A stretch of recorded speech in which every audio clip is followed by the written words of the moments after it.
यहाँ तक कवर हो रहा है? मैं दिख रहा हूँ यहाँ तक? मतलब लिखूंगा ना फिर मैं वहीं तक, यहाँ तक दिख रहा है ना? मतलब अरे यहाँ तक दिखाई दे रहा है? तो क्या अब दिख रहा है? वो सारा क्वेश्चन दिख रहा है? ठीक है। और यहाँ तक चलो कर दे भाई, एक लाइट बंद कर दे, पीछे की जला दे, जला होता। चलो दिख रही है भाई क्वेश्चन? ठीक है बेटा, देखो एक 50 क्वेश्चन है जनरली आईपीसी सीआरपीसी में निकल जाएंगे, मेरा कहने का मतलब ये है। ठीक है भाई, चला दिया भाई ये? ठीक है। आईपीसी का जनरली जो काम है ना, काम क्या है तीनों चीजों का पहले ये पता होना चाहिए। आईपीसी का काम है क्राइम को डिफाइन करना और उसकी पनिशमेंट बताना, बस इतना काम है। क्राइम क्या है और उसकी क्या सजा है, ये आईपीसी बताती है। तो ऑप्शन में आ सकता है कोई बात।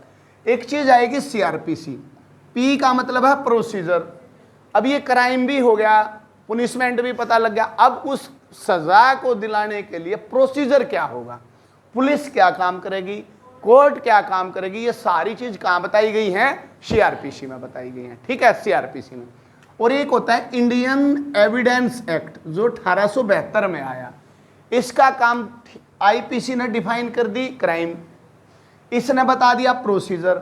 पर एविडेंस कैसे कलेक्ट किए जाएंगे, किसके एविडेंस की कितनी वैल्यू कोर्ट में होगी, ये चीज बताई गई है एविडेंस एक्ट में। ठीक है। अब एविडेंस मान लो यहाँ पे किसी ने किसी को चोट मार दी, मान लो गोली मार दी, आपने पिस्टल तक कब्जे में ले ली, यहाँ लाठी पड़ी थी दो चार, ये ले ली कब्जे में, भाई चली तो गोली है, आप ले रहे हो लाठी कब्जे में। तो ये सारी चीज इसमें बताई गई है भाई, कौन से क्राइम को कैसे आप फैक्ट बोलते हैं, तथ्य बोलते हैं, कैसे आप तथ्य को कलेक्ट करेंगे, वो सारी चीज ना तो इसमें बताई गई ना इसमें बताई गई। कहां बताई गई है? एविडेंस एक्ट में बताई गई है। किसके एविडेंस की कितनी वैल्यू है। जैसे 45 एविडेंस एक्ट ये कहता है कोई भी एक्सपर्ट की राय है ना, जैसे एफएसएल है, फोरेंसिक साइंस लेबोरेटरी है, उसमें अगर आप भेजते हो तो वहां से हम एक्सपर्ट की राय लेते हैं। अगर एक्सपर्ट कहेगी ना तभी वो चीज आपकी एडमिशेबल होगी, अदरवाइज वो नहीं है। पुलिस कह रही है आयु ब्लड उसका है, ऐसे कोई नहीं सुनेगा। अगर एक्सपर्ट ये कह रहा है according to 45 evidence act, yes ये ब्लड इस बंदे का है, तो इसका मतलब आपकी बात सही है। ये चीज कहां लिखी गई है? एविडेंस एक्ट में लिखी गई। जनरली क्वेश्चन ये था कि भाई भारतीय दंड संहिता कब लागू हुई, तो 1 जनवरी 1862 को लागू हुई और 6 अक्टूबर 1860 को इनेक्टमेंट हुई, मतलब उसकी अधिनियमित हुई। ठीक है भाई, अगला क्वेश्चन चलते हैं बेटा। देखो शाबाश, बताएं शाबाश। क्वेश्चन नंबर 2 देखें। भारतीय दंड संहिता आईपीसी 1860 की धारा 1 किससे संबंधित है? अपराध की परिभाषा कोई लेना देना नहीं है, क्या कहती है? मैंने बताया है सेक्शन 1। सेक्शन 1 ये बताती है कोड का नाम दोया में है, अरे भाई इस कोड का नाम आईपीसी होगा, ये सेक्शन 1 बताती है। और दूसरी क्या बात बताती है? बोलो भाई, दूसरी क्या बात बताती है? कि उसका क्षेत्र अधिकार या प्रवर्तन का विस्तार। बोलो भाई, इसमें और इसमें डिफरेंस है, इसमें और इसमें डिफरेंस है। उसके अक्षेत्र का अधिकार है, एक अक्षेत्र बताएगी, ये चीज है उसके प्रवर्तन, आकाश, नदी, नाले, पहाड़, समुद्र, सब कुछ जहां तक वो जा सकती है, जहां तक इंडिया है वहां तक आईपीसी होगी। तो इसका आंसर ये आएगा संहिता के नाम और उसके प्रवर्तन का, कहां का आईपीसी लागू हो सकती है। अधिकार नहीं बताती भाई, अधिकार तो बताओ, ये बताओ, मतलब यह चीज इस समय कवर हो जाए। बात समझ रहे हो? ये चीज इसका बड़ा रूप ये है, तो ये आंसर आएगा। क्लियर हुई बेटा? उसके परिवर्तन के अधिकार का, कुछ नहीं और बताने में। सेक्शन 1 ये कहती है, सेक्शन 2 क्या कहती है? बोलो भाई, भूल गए? सेक्शन ये कहती है इंडिया का हर एक नागरिक लाइबल होगा अकॉर्डिंग टू आईपीसी। ये नहीं कि भाई मैं तो मुख्यमंत्री लाग रहा हूं, मैंने तो कुछ कर लेने दो, वो भी अकॉर्डिंग टू आईपीसी सजा हो सकती है। ये मतलब है सेक्शन 2 में। शाबाश। नेक्स्ट क्वेश्चन, ये बहुत इंपॉर्टेंट वर्ड होता है पुलिस की लैंग्वेज में भाई, मेंसुरिया। मेंसुरिया बोलते हैं इसको, मेंसुरिया बहुत फेमस है। अगर हम ला पढ़ते हैं तो मेंसुरिया वर्ड खूब चलेगा। मेंसुरिया का मतलब है आपकी इंटेंशन गलत है, आपका जो काम किसी चीज के प्रति आपकी इंटेंशन गलत थी, चोरी करने आए थे आप यहाँ, ठीक है, ये काम आप करने आए थे, मतलब दुराशय, आपका आशय सही नहीं है, इसका मतलब ये होता मेंस क्रिया का। ठीक है भाई, बैड इंटेंशन, बुरी आशय। ठीक है, क्लियर हुआ। चलो नेक्स्ट, मेंस क्रिया का क्या मतलब है भाई? दुराशय। अगला देखो, ये भी एक बहुत इंपॉर्टेंट क्वेश्चन है मेरे हिसाब से, तो मैंने इंपॉर्टेंट सारे निकाल लिए हैं। बोलो भाई, डेफिनेशन दी गई है आईपीसी में स्त्री की, पता नहीं कौन सी सेक्शन है, शुरू की 52वां में तो है ना। स्त्री का क्या मतलब है आईपीसी के अकॉर्डिंग? जन्मजात बालिका से लेकर चाहे 100 साल की हो रही हो, वो सब स्त्री में काउंट होंगे। ठीक है भाई, स्त्री में काउंट होंगे। जहां भी आईपीसी में स्त्री वर्ड का मीन आएगा, इसका मतलब है वो नवजात शिशु से लेके और लास्ट की एज तक वो स्त्री कहलाएगी। ठीक है भाई, यूं नहीं कि भाई ना 18 साल तक बड़ी होती होगी स्त्री, ऐसा इसमें कहीं डिफाइन नहीं है। क्लियर हुई ये बात भी? ये चीज थी बस इसमें। शाबाश। नेक्स्ट देखो, ये वही भी हो गया, सेम क्वेश्चन है। स्त्री किसका घोतक है? मतलब किसी भी आयु की स्त्री, ये आएगा आंसर। क्लियर है, वही चीज है। नेक्स्ट देखो भाई, बोलो भाई, 18 में क्या है? भारत। 18 में सेक्शन में इंडिया को डिफाइन किया गया, इंडिया क्या है। 19 में क्या है? बोलो भाई, नहीं पता। और 20 में क्या है? बोलो भाई, 20 में लिखो। 20 में है कोर्ट। 21 में बोलो लोक सेवक, लोक सेवक, पब्लिक सर्वेंट। और 14 में क्या है? गवर्नमेंट सरकार, सरकारी नौकर। ठीक है, 19 में शायद सरकार है, श्योर नहीं है, बट बाकी अब भारत को देखो आप, 18 में है 21 लोक सेवक, 20 कोर्ट, 14 गवर्नमेंट सेवक। ठीक है, अगला चलो क्वेश्चन, सामान्य आशय से संबंधित। बोलो भाई, इजी है, बोलो बेटा। 34 है। सामान्य आशय का मतलब कॉमन इंटेंशन कौन से में है? 34 आईपीसी लगती है। कॉमन इंटेंशन का मतलब जब एक आदमी से ज्यादा, 2 या 2 से ज्यादा आदमी क्राइम करने के लिए जाते हैं, तो सेम क्राइम में अगर 2 या 2 से ज्यादा, मान लो मर्डर किसी आदमी ने किया तो 302 आईपीसी हुई, लेकिन एक आदमी तो ज्यादा है तो ये और चिपका देंगे। ये शो करेगी 2 आदमियों की कॉमन इंटेंशन थी उसको मारने की। तो 2, मान लो मर्डर, गोली तो एक ही आदमी ने चलाई है, आए बंदे 2, गोली एक ने चलाई, मर गया, वो भी मर्डर का ही ऑफेंस किया, इसका मतलब उसने भी। 34 का मतलब ये है, जो एक बंदे ने ऑफेंस कर दिया 4 में था, तो चारों के चारों उस समय कर लेंगे, इसका मतलब ये होता है। कॉमन इंटेंशन थी उनकी। ठीक है, गोली वैसे तो दूसरे ने चला दी, लेकिन मारना यूं बेचारा था, गोली से ने मार दी, कोई बात नहीं, दोनों के दोनों उसमें चपेट में आएंगे। समझ में आई भाई? 34 आईपीसी ये कहती है। एक सेक्शन ये बहुत इंपॉर्टेंट है, 149, कॉमन ऑब्जेक्ट। ये लिख लो भाई, ये अलग से लिख लो, कॉमन ऑब्जेक्ट। ये दोनों भाई इंपॉर्टेंट है। 34 और इसमें डिफरेंस है थोड़ा। ये कॉमन इंटेंशन है, सामान्य आशय, ये कॉमन ऑब्जेक्ट है, सामान्य उद्देश्य।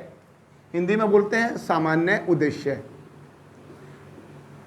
धारा 149 इसलिए इंपॉर्टेंट है, जहां भी 5 या 5 से ज्यादा आदमी, यहां 5 की कंडीशन नहीं है, 5 या 5 से ज्यादा आदमी इकट्ठा होते हैं किसी क्राइम को करने के लिए। कितने आदमी भाई? 5 से 5। मान लो यहाँ पे कर्फ्यू लग रहा है भाई, इकट्ठा नहीं होना, और 5 आदमी एक जगह पे इकट्ठे हो जाते हैं, तो 149 आईपीसी का ऑफेंस करते हैं। समझ भाई? तो ये अपने आप में ऑफेंस नहीं है, यू अपने आप में ऑफेंस है। 149 क्या है ये? 5 या 5 से ज्यादा व्यक्ति जब वहां खड़ा होने की मनाही है, वहां जाके खड़े होते हैं, यो भी अपने आप में क्राइम है। 144 भी बताऊंगा, आएगी अभी। 149 अभी समझो आप। 149 क्या है? 5 या 5 से ज्यादा, एक तरह से दंगा करने वाली ऑफेंसेस नहीं है, बताऊंगा। कर्फ्यू भी आएगी अभी, देखते जाओ आप। या समझ में आई थोड़ी ही? आगे चलो। कितने प्रकार के पनिशमेंट है भाई? 5। बहुत बार करवा दिया। 5 तरह के। कौन सी सेक्शन में बोलो? 5 तरह के दंड है। कौन सी सेक्शन? आईपीसी की 53 सेक्शन, 53 सेक्शन में दंडों का प्रावधान है। और पार्ट कौन सा बोलो? अध्याय 3, पार्ट 3, 73 से लेके 75 तक। ठीक है। 53 में कितने तरह के सजाएं हैं? 5। एक बार बोलो बेटा, बोलो शाबाश। डेथ पेनल्टी, मृत्युदंड, आजीवन कारावास, आजीवन कारावास, और तीसरा कारावास सजा, और चौथी बोलो बेटा कुर्की, कुर्की मतलब कब्जे में ले लेना उस एक्यूज की प्रॉपर्टी को, और 5वां फाइन, जुर्माना। ये 5 तरह की सजाओं का प्रावधान है आईपीसी के अंदर, सेक्शन 53 कहती है। बस ऐसे ही है। नेक्स्ट क्वेश्चन, जल्दी जल्दी चलते हैं भाई। एक जल्लाद, देखो भाई अब ये बहुत यहां से ये चैप्टर आपका बचा हुआ है, चैप्टर नंबर 4। मैंने कहा आदमी क्राइम तो करता है, क्राइम नहीं करता, वो काम इसे है कि भाई मारेगा पीटेगा, लेकिन उसका क्राइम क्राइम नहीं माना जाता है। देखो अब एक जल्लाद, मान लो किसी को ये बोला भाई फांसी की सजा तोड़ दो, अब कोई ना कोई तो उसको सजा देगा ही। एक जल्लाद आता है और उसको फांसी पर लटका देता, आदमी तो उसने भी मारा है, आदमी की तो डेथ हुई है, बट उसको तो सजा नहीं है। वो कहता है एक जल्लाद जो मृत्युदंड निष्पादित करता है आईपीसी की किस सेक्शन के तहत आपराधिक दायित्व से फ्री है। अगर भाई तन्ने कोई अपराध नहीं किया तो सेक्शन 78। अब क्या लिखोगे? देखो बेटा ये सारी लिखो, ये मैं चौथा चैप्टर करवाने की सोच रहा हूं, मैन लिखवा देता हूं, मैन यही लिख दो। पहले 76 से शुरू होगा भाई चैप्टर 4। 76 में है, 76 की एग्जैक्ट लैंग्वेज है भाई, बाबू को लेनी पड़ेगी भाई, लेना। एक B1 लिख रखा है, मेज पर पड़ी है वहां B1। वैसे तो मेरे को पता है, अगर कानून के दायरे में रह के, कानून के उसको विधि से आबद्ध, एक वर्ड लिखा जाता है विधि से, विधि होता कानून, विधि से आबद्ध, आबद्ध मतलब बिल्कुल उस पे कानून के दायरे में रहते हुए वो ऐसा कर सकता है, तो उसका अपराध कोई भी अपराध नहीं है। इसका मतलब ये हुआ, मान लो एक पुलिस ऑफिसर है और आपने देखा कि यार बाइक चोरी करने लग रहे हैं, आपने उनका पीछा करा, उन आप पर गोली चला दी, तो आप भी गोली चला सकते हो उन पर, चाहे उसकी डेथ हो जाए। इसका मतलब ये हुआ, समझ में आया? यानी कि वो कानून के दायरे में है, उसका फर्ज है ये इस चीज को रोका जाए। तो वो अगर क्राइम 76 से लेकर 106 तक क्या करते हैं? आपका बचाव करते हैं। कोई भी चीज होती है तो बचाव करता है। चैप्टर क्या नाम है बोलो इसका? सामान्य अपवाद, सामान्य अपवाद नाम है चैप्टर का, जनरल एक्सेप्शन। ठीक है, मतलब 76 से लेकर 106 तक सारी वो सेक्शंस हैं जिनमें बंदा क्राइम टाइप करता है, मतलब जैसे जल्लाद फांसी तोड़ेगा लेकिन उसने कोई क्राइम नहीं किया है, वो मुक्त है उस चीज से, वो ऐसा कर सकता है। क्योंकि 78 ये कहती है न्यायाधीश द्वारा दिए गए आदेश का पालन करते हुए कोई भी अगर काम किया जाता है तो वो अपराध नहीं है। लिखो है भाई, मैं इनकाउंटर भी बताऊंगा। ये इनकाउंटर नहीं आता क्योंकि इनकाउंटर का आदेश कोर्ट नहीं देता है, इनकाउंटर का तो पुलिस लेती है अपना डिसीजन, है भाई। 76 में आएगा इनकाउंटर, अभी बताता हूं। 78 में देखो क्या आएगा, कोर्ट आपको आदेश दे रखा है यूं काम करो, तो आपने कोई अपराध नहीं किया, ये 78 कहती है। एक मिनट रुको, एग्जैक्ट लिख के चलते हैं, क्या वर्डिंग लिखी होती है लैंग्वेज में। 78 की लैंग्वेज है न्यायालय के निर्णय या आदेश की पालना में किया हुआ कोई भी कार्य। क्लियर हो गया? 78 क्या कहती है बेटा? कोर्ट ने आपको कोई भी आदेश दिया है या उसने कह रखी भाई ये काम करो, उसका पालन करते हुए कोई भी काम क्राइम नहीं है, ये बात हुई। जैसे जल्लाद ने उसको फांसी तोड़ दिया था क्योंकि वो कोर्ट के आदेश से कर रहा है, कोर्ट ने कहा कि भाई ये वारंट है, उसको अरेस्ट करके लाओ, उस बंदे को आप अरेस्ट करने लगे, वहां जाके भीड़ इकट्ठा होगी, मारपीट करने लगे, आपने भी मारपीट किया, तो क्राइम नहीं है क्योंकि आप उसको कर रहे हो, आप उसको अरेस्ट कर ले। वो कह रहा है क्यों कर रहे हो भाई? भाई कोर्ट का आदेश है, तो आपने कोई क्राइम नहीं, आप अरेस्ट करके ला सकते हो। तो ये 78 कहती है। समझ में आया भाई? बात समझ गया आई? और 76 कहती है कानून द्वारा बाध्य है, बाध्य है, वहां बद नहीं, बाध्य है, कानून द्वारा बाध्य हैं आप उस काम को करने के लिए, तो भी कोई क्राइम नहीं है। अब जैसे इनकाउंटर है, अब इनकाउंटर यूं तो है नहीं, वैसे ही मार दिया, वो बहुत तगड़ा क्रिमिनल होता है, आप पे भी गोली चला रहा है, आप पब्लिक पर चला रहा है, तो आप मार सकते हो उसको, क्योंकि आप कानून ने कह रखा आपको कि भाई क्राइम रोकने के लिए आप किसी की डेथ तक भी कर सकते हो। तो इसका मतलब 76 में आप तक कोई सजा नहीं है, कर दिया कर दिया। समझ में आ रहा है भाई? बोलो बेटा, ये चीज है 76 में। 77 भी कोई खास नहीं है, 77 भी लिख लो, लेकिन 76, 77, 78 तो इन्हों याद कर लो, थोड़ी एक आधी बीच में छोड़ दूंगा तो फिर याद नहीं रहेगी। 76 वही कानून द्वारा बाध्य होते हुए। 77 होती है न्यायाधीश का कार्य, जज का कोई भी काम। न्यायाधीश ने गुड फेथ में कोई सजा सुना दी और बाद में पता लग गया मैंने तो यह सजा गलत सुना दी। देखो समझने की कोशिश करो। 77 ये कहती है, मान लो एक जज ने यहाँ सोनीपत वाले कोर्ट ने ये कहा कि भाई इसको 10 साल की सजा दे दो। वो बंदा हाई कोर्ट में चला गया, हाई कोर्ट ने कहा यार ये तो गलत कर रखा है, इसको बरी कर दो। समझ, ऐसा खूब नहीं हो जाता क्या? तो इसको सजा नहीं मिलेगी क्योंकि जो इसका डिसीजन था इसने दे दिया, तो इस पर कोई एक्शन नहीं होगा। ये कहा गया 77 में। अगर भाई अगर 77 ये कहती है किसी भी जज ने कोई भी फैसला सुना दिया उसके अगेंस्ट कोई कार्रवाई नहीं है। बात समझ में आ गई या नहीं? और 78 क्या कहती है? जज का कोई भी आदेश है उसका पालन करते हुए कोई भी आदमी कोई भी काम कर देता है तो वो सजा नहीं है। जैसे जल्लाद फांसी तोड़ देता है। क्लियर होगी यहां तक? अब लिखो बेटा जो सबसे ज्यादा इंपॉर्टेंट है वो बताता हूं। ए देखो, एक लिखो 81, लिख लो भाई 81 लिखो बेटा, चौथा चैप्टर क्लियर हो जाएगा। 5-7 लिख लो बस, यही चैप्टर बचता हमारा। 81 ये कहती है बड़ी हानि होने की आशंका थी, उसके चक्कर में आपने छोटी हानि कर दी, कोई बात नहीं, ऑफेंस नहीं है। बात समझिए?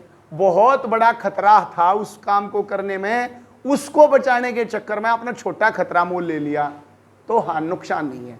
मान लो आप गाड़ी से जा रहे हो और एक तरफ से बस आ रही है और एक तरफ से बाइक आ रही है, तो आप बस में टक्कर मारोगे कि भाई बाइक में? बाइक में मारनी ठीक है, जनरली सेंस यही कहती है। तो अगर आपने गुड फेथ में वो काम कर दिया तो ऑफेंस नहीं है। बात समझ पाए या नहीं समझ पाए? बड़े हानि को बचाने के लिए की गई छोटी हानि ऑफेंस नहीं है, ये 81 कहती है। ऐसे आएगी लैंग्वेज, बड़े नुकसान को, बड़े लॉस को बचाने के लिए किया गया छोटा लॉस, इसका मतलब नुकसान नहीं माना जाएगा, अपराध नहीं माना जाएगा। समझ में आया? 81। अब 82 लिखो। 82 बहुत ज्यादा इंपॉर्टेंट, ये लिख लो, थोड़ा याद रखो, ओह वेरी इंपॉर्टेंट है। बोलो भाई। जैसे मान लो कि कोई अपराधी पकड़ा हुआ है, उसने मतलब ब्लैकमेल कर रहा है कि मैं 10 आदमियों को मार दूंगा, मेरे को छोड़ दो, तो उसको छोड़ दिया 10 आदमियों के चक्कर में, तो वो फिर भी अपराधी माना जाएगा? क्या 10 या दोबारा 10 को मार दूंगा? मतलब मैं, आपने मेरे को पकड़ लिया अपराधियों में, जैसे सर ये आते हैं, जैसे अपने आतंकवादी संगठन आते हैं, किसी को अरेस्ट कर लिया तो वो किडनैपिंग कर लेते हैं, स्कूल में घुस जाते हैं, बच्चों को मार देंगे, आप इन्हें छोड़ दो। वो अलग चीज हुई यार, कहानी दूसरी है वो। देखो ऐसा नहीं है, वो तो ये होया कि भाई ना आतंकवादियों को छोड़ दो, ना तो आपका बेटा उठा लिया इसने मार देंगे, ये तो अलग चीज होगी, वो तो अलग है, वो तो देशद्रोह और पता नहीं क्या है। यहाँ बात यह हो रही है कोई बड़ा नुकसान को बचाने के लिए छोटा नुकसान अगर आप कर देते हो। मान लो एक तरफ ये हो भाई इस एक अपराधी ने छोड़ दो, आपको ये धमकी मिली है कि इसने छोड़ दो, ना तो पूरी की पूरी जेल बम तो उड़ा दी है, तो पूरी की पूरी जेल में ज्यादा नुकसान होगा ना, आपने वो छोड़ दिया, बाद में पता लगा कि भाई ये इसको रियल में उसने उड़ा देते, समझ रहे हो ना, इसलिए आपने छोड़ दिया तो चल जाएगा। यही है, समझ में आया ना बेटा?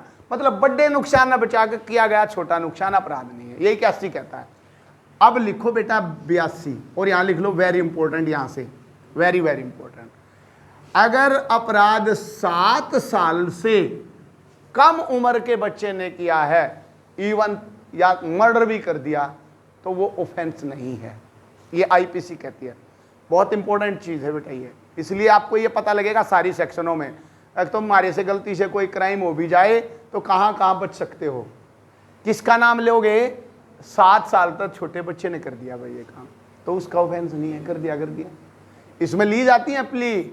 मान ले गोली चल गई बड़े पे, घर में पिस्टल रखी थी और किसी की डेथ होगी, अरे भाई मारी है खुद, मान लो, कह देते हैं यार गलती तो बच्चे तो पर लग गई। ऐसा खूब आए हैं केसेस, समझ रहे हो ना? क्योंकि ये पता 7 साल से कम से बच्चे का किया हुआ काम कोई भी ऑफेंस नहीं है। क्लियर हुआ? 83। अब देखो ये ऐसे ही चलेंगे सेक्शन। 7 साल से लेकर 12 साल तक के बच्चे के द्वारा किया गया क्राइम, यदि उसका माइंड परिपक्व नहीं है, एक आधा बच्चा मंदबुद्धि का नहीं हो जाया करता, और ये प्रूव हो अगर बच्चे का माइंड परिपक्व नहीं है, तो 12 साल तक के कम के बच्चे का भी अपराध नहीं माना जाएगा। देखो क्या वर्ड लिखा होगा, मैं बोलता हूं, act of a child under 7 years of age. एक तो होगी ये, सॉरी कौन सी थी वो, 82, ठीक है। और 83 होगी भाई, act of a child above 7 years and under 12 of immature understanding. Immature, ठीक है, मेच्योर नहीं हुआ पाया था। तो 7 से 12 वाला भी कर सकता है, लेकिन वो कैसा होना चाहिए, इमेच्योर अंडरस्टैंडिंग, मतलब नॉर्मल चीजों को समझने में वो असमर्थ है। ठीक है भाई, अगले ने नहीं पता ये पिस्टल है कि खिलौना है। एक 6 साल का बालक भी नहीं बता दे हाँ इस आदमी में मर जाएगा, एक 12 साल का भी बालक नहीं ना बता पा हाँ पापा ये तो खिलौना होगा कितना, तो वो देखी जाएगी उसकी अंडरस्टैंडिंग कैसे थी। तो 7 से 12 वाला बच्चा भी आपका क्राइम फ्री है अगर उसका इमेच्योर अंडरस्टैंडिंग है, परिपक्व बुद्धि नहीं है। तो 84 लिखो भाई, 84 ये लिख लो सारे, ये लिखने पड़ेंगे जरूर। अनसाउंड माइंड, पागल व्यक्ति के द्वारा किया गया कार्य। 84 में है भाई, पागल व्यक्ति द्वारा, विकृत चित्त, हिंदी में इसको लिखा गया हुआ विकृत, मतलब उसका चित्त विकृत है, दिमाग हिल रहा है उसका। पागल व्यक्ति के द्वारा किया गया कार्य, पता लगा भाई क्राइम है, चाहे वो 50 साल का पागल हो रहा है, उसको क्या सजा देगा? आज तक कोई पागल पाया जेल में? पागल खाने में भेज देते हैं उसको। तो इसलिए उसका कोई भी क्राइम नहीं है। इसलिए बहुत सारी फिल्मों में देखते होंगे हम पागल की एक्टिंग करके बच के आते हैं, देखते नहीं भाई, वो इसलिए की जाती है क्योंकि 84 सेक्शन ये कहती है अगर तू पागल था कोई बात नहीं, तेरे को सजा नहीं मिलेगी। 85 भाई, नशे में किया गया कार्य, कोई भी नशा कर रखा था उस टाइम पे और आपसे वो काम हो गया तो आपको सजा नहीं मिलेगी। लग रहा है ऐसा? बोलो भाई, लिखो, बशर्ते कि वो नशा आपकी मर्जी के अगेंस्ट किया गया है। ये वर्ड जरूरी है इसमें। मतलब आपको मान लो पानी में कोई गोली ऐसी मिला कर खवा दी और आप सोदी खो गए भाई, आपको नशा हो गया और आपको कह दिया मार दे अब इसका गोली तू देखी जाएगी, और आपने उसको मार दी, तो आपको सजा नहीं मिलेगी, बशर्ते कि वो नशा जो किया गया है वो आपकी इच्छा के विरुद्ध किया गया है, आपको पता नहीं था उसका नशे का। ये कहती है 85। ठीक है भाई, समझ में आई? देखो अब ध्यान से देखो। 76 क्या कहती है? कानून द्वारा बाध्य होते हुए कोई काम करते हैं आप, कोई सजा नहीं। 77 क्या कहती है? न्यायाधीश का काम, कोई सजा नहीं। 78 क्या कहती है? न्यायाधीश के आदेश से अगर आप कोई काम करते हैं जल्लाद वाला, कोई काम नहीं। 79, 80 कोई लेना देना नहीं है। अभी 81 करी है हमने, 81 भी करी है। क्या? बड़ी हानि को बचा के छोटी हानि। 82 से शुरू होता है ईयर का कंसेप्ट। 82 क्या कहती है? 7 साल से कम। 83 7 से 12 अनसाउंड, मैच्योरिटी नहीं है। 83 क्या कहती है? सॉरी 84 पागल और 85 नशे में। क्लियर हुआ भाई यहाँ तक? ठीक है, अब आए आप डायरेक्ट इनको छोड़ देते हैं बीच के, कुछ नहीं है काम। अब इंपॉर्टेंट है बेटा 96, बीच की कोई काम की नहीं है, ना पूछेगा। 96 बहुत इंपॉर्टेंट यही होती है भाई बड़े केसों में। प्राइवेट प्रतिरक्षा का अधिकार, लिख लो ये पूरा भाई, यूं का यूं आएगा अगर हिंदी में, यूं का यूं दिया तो उन्होंने। 96 प्राइवेट प्रतीक्षा में किए गए कार्य, ये लिखा भाई ने एग्जैक्ट, तो किए गए कार्य, things done in private defence. समझ में आई थोड़ी सी बात? क्या है? अपना प्राइवेट डिफेंस में आपने कोई काम कर दिया, 3-4 जने आए, आपको घेर लिया, उनके हाथ में डंडे हैं, आप भी डर गए, लेकिन आप सरेंडर भी नहीं करते। अगर भाई नहीं मैं नहीं दूंगा लैपटॉप। आप भी एक अपनी गाड़ी में लठल निकालते हो और मारा मारी हो जाती है, गलती से आपका भी लठुन के सिर में जाकर लग गया, तो आपने अपराध नहीं किया। इसको बोला जाता है प्राइवेट डिफेंस में जो काम किए जाएंगे ना वो ऑफेंस नहीं होंगे। क्या बात समझ पाए या नहीं? बोलो भाई, नॉर्मल बात है। अपने डिफेंस में तो हम कर सकते हैं ना कुछ भी, तो अपने डिफेंस में किया गया कोई भी अपराध अपराध नहीं है, ये कहता है 96। बहुत इंपॉर्टेंट है ये। अब देखो कैसे कहानी शुरू होगी, अब याद होंगे आपको, कोई बात नहीं। मैं इसकी इंपॉर्टेंट चीज लिखता हूं, 100 नंबर सेक्शन लिखो भाई, ये लिखो बेटा आप 100 पे आ जाओ सीधे। 100 और 103 दो, बस ये इंपॉर्टेंट है, लेकिन 101 और 102 भी बताऊंगा आपको क्या मीनिंग है इनकी। 100 में एग्जैक्ट लिखो, कब शरीर की व्यक्तिगत प्रतिरक्षा आत्मरक्षा का अधिकार किसी की मृत्यु करने तक भी है। लिख दो इस बात को, कब प्राइवेट प्रतिरक्षा में, देसी भाषा में लिख लो, समझ में आ जाएगी, कोई इतनी बात, किसी की हम मृत्यु भी कारित कर सकते हैं, मृत्यु भी कारित कर सकते हैं।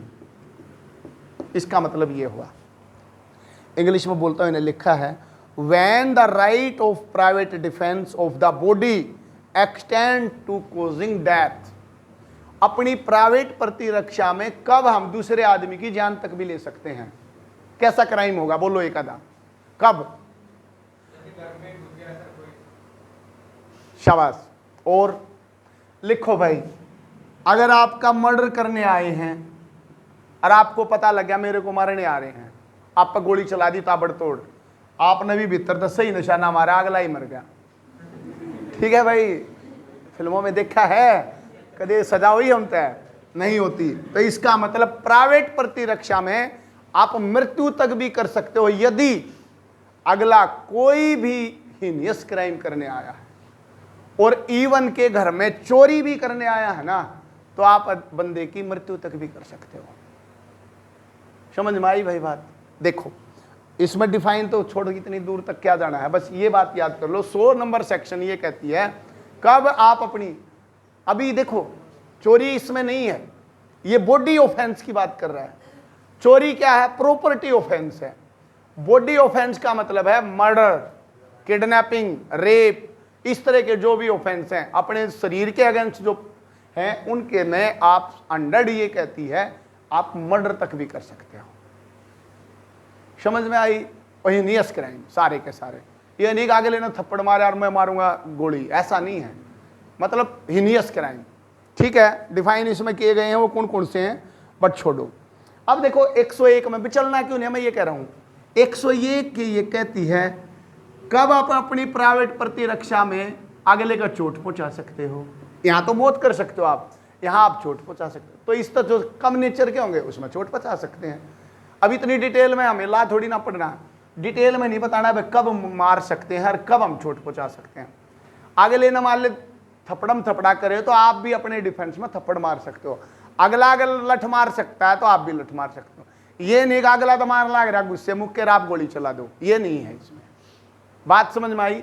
यहां 100 में आप मौत तक कर सकते हो, 101 में क्या बोलो बेटा, मौत ने छोड़कर आप भी वही उसको दंड दे सकते हो।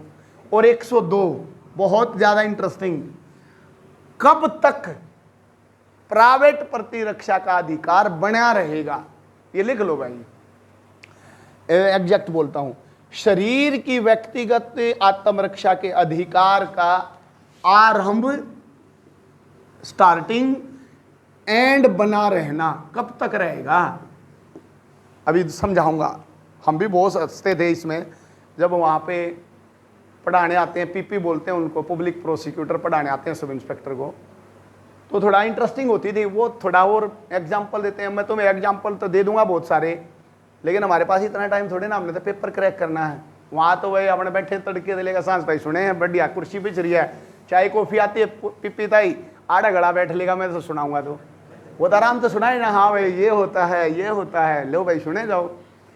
100 सेक्शन ये कहती है बेटा हम मार भी सके हैं किसी ने, ठीक है। 101 कैस कहे अगला चोट मारा है तो तू भी चोट मार सके है, ठीक है। और 102 ये कहती है यू जो सिस्टम है ना यू कब चालू होगा और कब खत्म होगा। मारा जाता आपका गुस्से मुक्के तुम्हारे देखा ले और जाओ हो अब आप, मैं तो अपने डिफेंस में आ जाऊंगा, तो वो नहीं है। मेरी बात समझे। अगला जब मारने लग रहा है ना, जब मैं मारने हैं यूं नहीं 3-4 घंटे बाद जाकर मार दूंगा, इसका मतलब तो बदला लेने गए हो, फिर प्राइवेट प्रतिरक्षा नहीं रही। समझ रहे हो। प्राइवेट डिफेंस का मतलब वो जब मारने लग रहा है जब आपने एक्शन लेना है।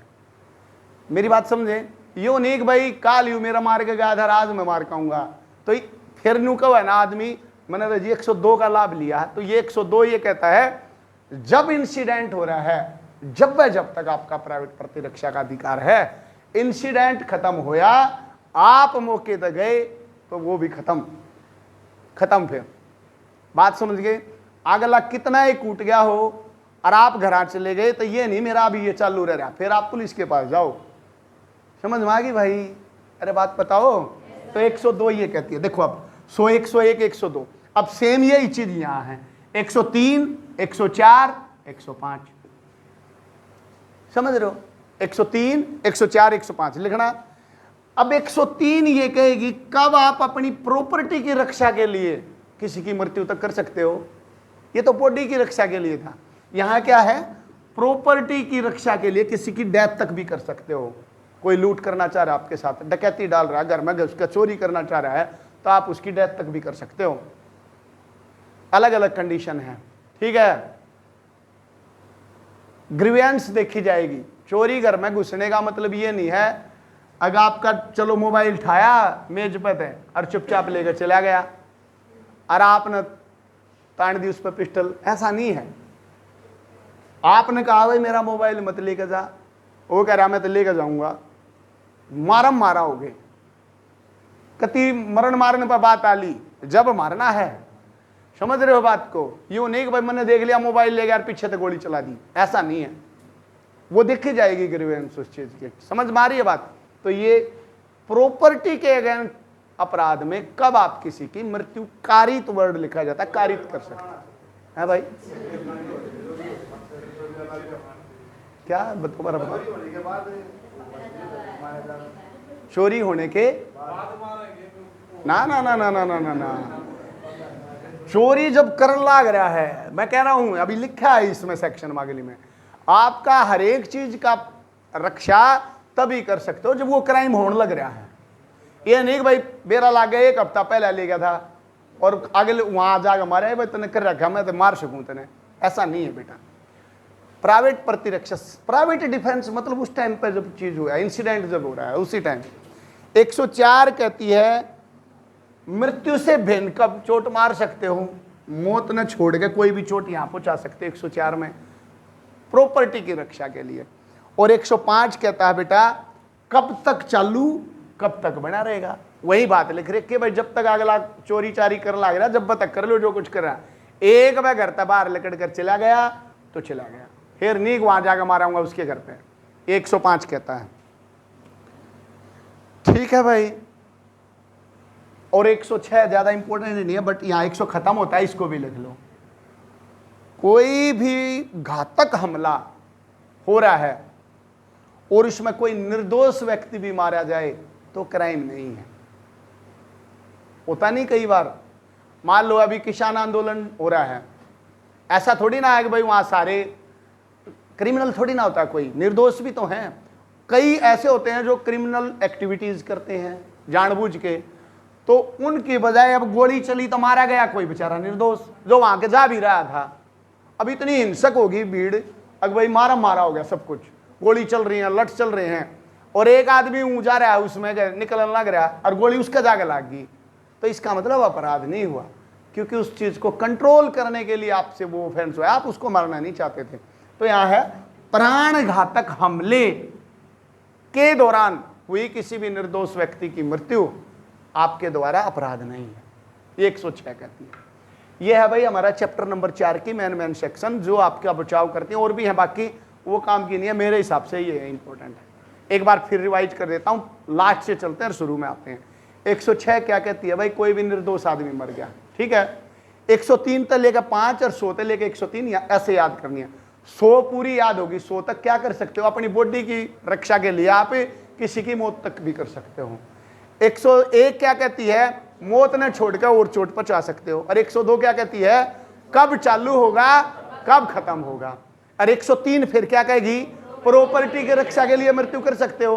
और 104 जान न छोड़कर कुछ और चोट मार सकते हो। और 105 कब चालू होगा ये और कब खत्म होगा। और 106 निर्दोष। सोते लेके 106 हुई भाई, बोलो बेटा। अब आते हैं हम इधर से चलते हुए 96 में। 96 में होता प्राइवेट प्रतिरक्षा में किए गए कार्य। अगर ये आता तो ये कहाँ लिखा गया है, 96 में लिखा गया है। और इससे पहले कहाँ तक लेके गए हम, बोलो भाई 85। बोलो बेटा 85 क्या कहती है, बोलो नशे में काम। देखो चलेगा ये नशे में। इससे पहले पागल आदमी को भी बचाओ 84 में। 83 में क्या है, 7 से 12 लेकिन पागल है ये टाइप हो। और 82 क्या कहती है, 7 साल से कम हो। 81 क्या कहती है, बड़ी हानि बचाने के लिए आपने छोटी हानि कर दी। 76 क्या कहती है, 76 कानून द्वारा बाध्य काम कर दिया। 77 क्या कहती है, जज का काम भी कोई दिक्कत नहीं है। और 78 क्या कहती है, जज के आदेश या उसने जो भी आपको काम दिया उसको करने के दौरान अगर आप किसी की सजा कर देते हैं तो उसमें आप फ्री हैं।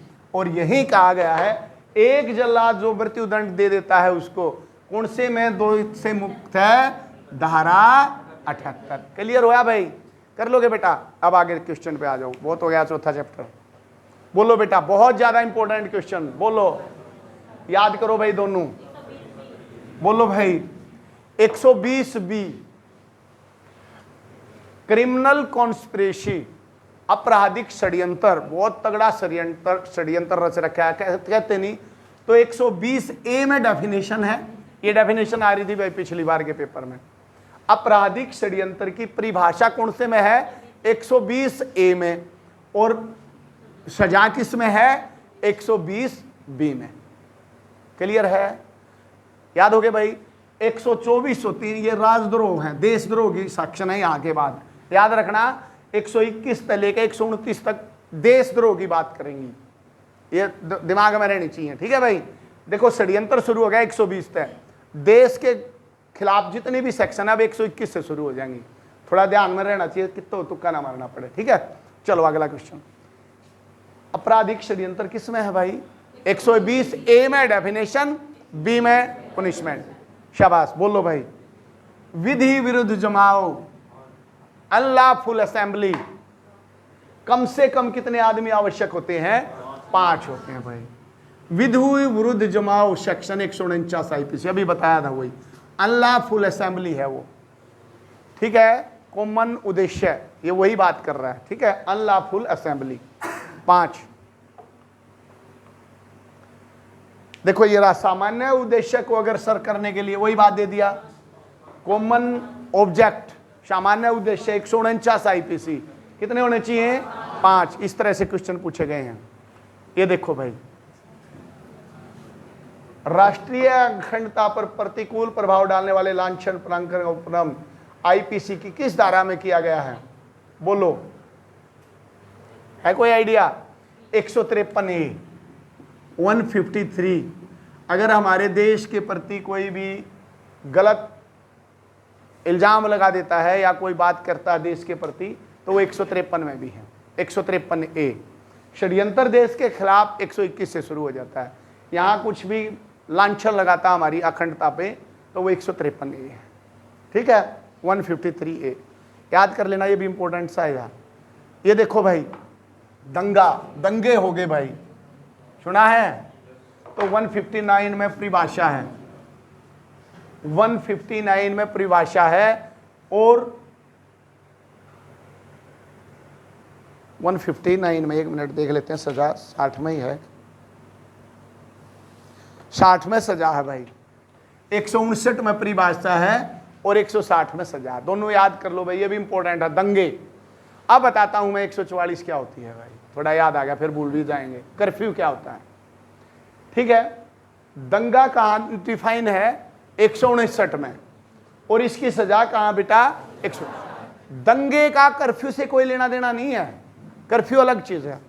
देखो बहुत तगड़े दंगे हो गए, पता है भाई, हिंदू मुस्लिम के झगड़े हो जाते हैं, दंगे हो गए, तो एक तो होता है कर्फ्यू, कर्फ्यू, और एक होती है धारा 144। सुना होगा अखबार में धारा 144 ला दी भाई, तो वह 144 आईपीसी नहीं होती है, लिखो ये 144 सीआरपीसी, ये लिख लो भाई 144 सीआरपीसी, ये लिखो बेटा, इनको इंपोर्टेंट डाल देना। अगर यूं आ जाए ना कर्फ्यू से रिलेटेड कौन सी सेक्शन, और 4 सेक्शन दे दिए तो 144 लगा देना। कर्फ्यू से रिलेटेड, कर्फ्यू से रिलेटेड कौन सी सेक्शन है? 144। लेकिन 144 सीआरपीसी कर्फ्यू नहीं है, डिफरेंस है। 144 सीआरपीसी ये कहती है, मान लो हिंदू मुस्लिम के इस इलाके में झगड़े हो गए और पुलिस ने कहा भाई पूरे सोनीपत में धारा 144 सीआरपीसी लगा दी, पूरे सोनीपत में मान लेते हैं। इसका मतलब ये है आपकी यहां पे क्या बोलते हैं इसको, 144 सीआरपीसी लगा दी है, तो 5 या 5 से ज्यादा आदमी इकट्ठे होकर नहीं जा सकते। ध्यान से समझना बेटा, क्या होती है 144 सीआरपीसी? घर से निकलना बंद नहीं है आपका, घर से निकल जाओ, लेकिन 5 या 5 से ज्यादा आदमी घर से बाहर नहीं निकलेंगे, जनरली अपने घर पर रहो। इसका मतलब ये होता है 144 सीआरपीसी। 144 सीआरपीसी का मतलब क्या है भाई? 5 या 5 से ज्यादा आदमी इकट्ठे नहीं जाएंगे। और एक होता है कर्फ्यू लगा दिया गया, कर्फ्यू का मतलब है घर से बाहर मत निकल जाइए। समझ में आया भाई? जैसे जम्मू कश्मीर में मान लो कर्फ्यू लग गया, तो घर से बाहर आना जनरली विदाउट इमरजेंसी अलाउड नहीं है। 144 का मतलब है आप जा सकते हो, लेकिन कर्फ्यू से लगने से पहले ये लगती है कहीं भी, तो इसलिए कई बार क्वेश्चन ये आता है कर्फ्यू से रिलेटेड कौन सी सेक्शन है? 144। कर्फ्यू कहीं डिफाइन नहीं है, आईपीसी सीआरपीसी में कर्फ्यू कहीं वर्ड नहीं है। 144 सीआरपीसी डिफाइन है, ये कहती है अगर भाई जब भी कोई इस तरह से दंगा फसाद आंतरिक शांति को है, तो ये 144 सीआरपीसी वहां के पुलिस अधीक्षक को पावर है। ये भी पूछ लिया जाता, कोर्ट नहीं करता है।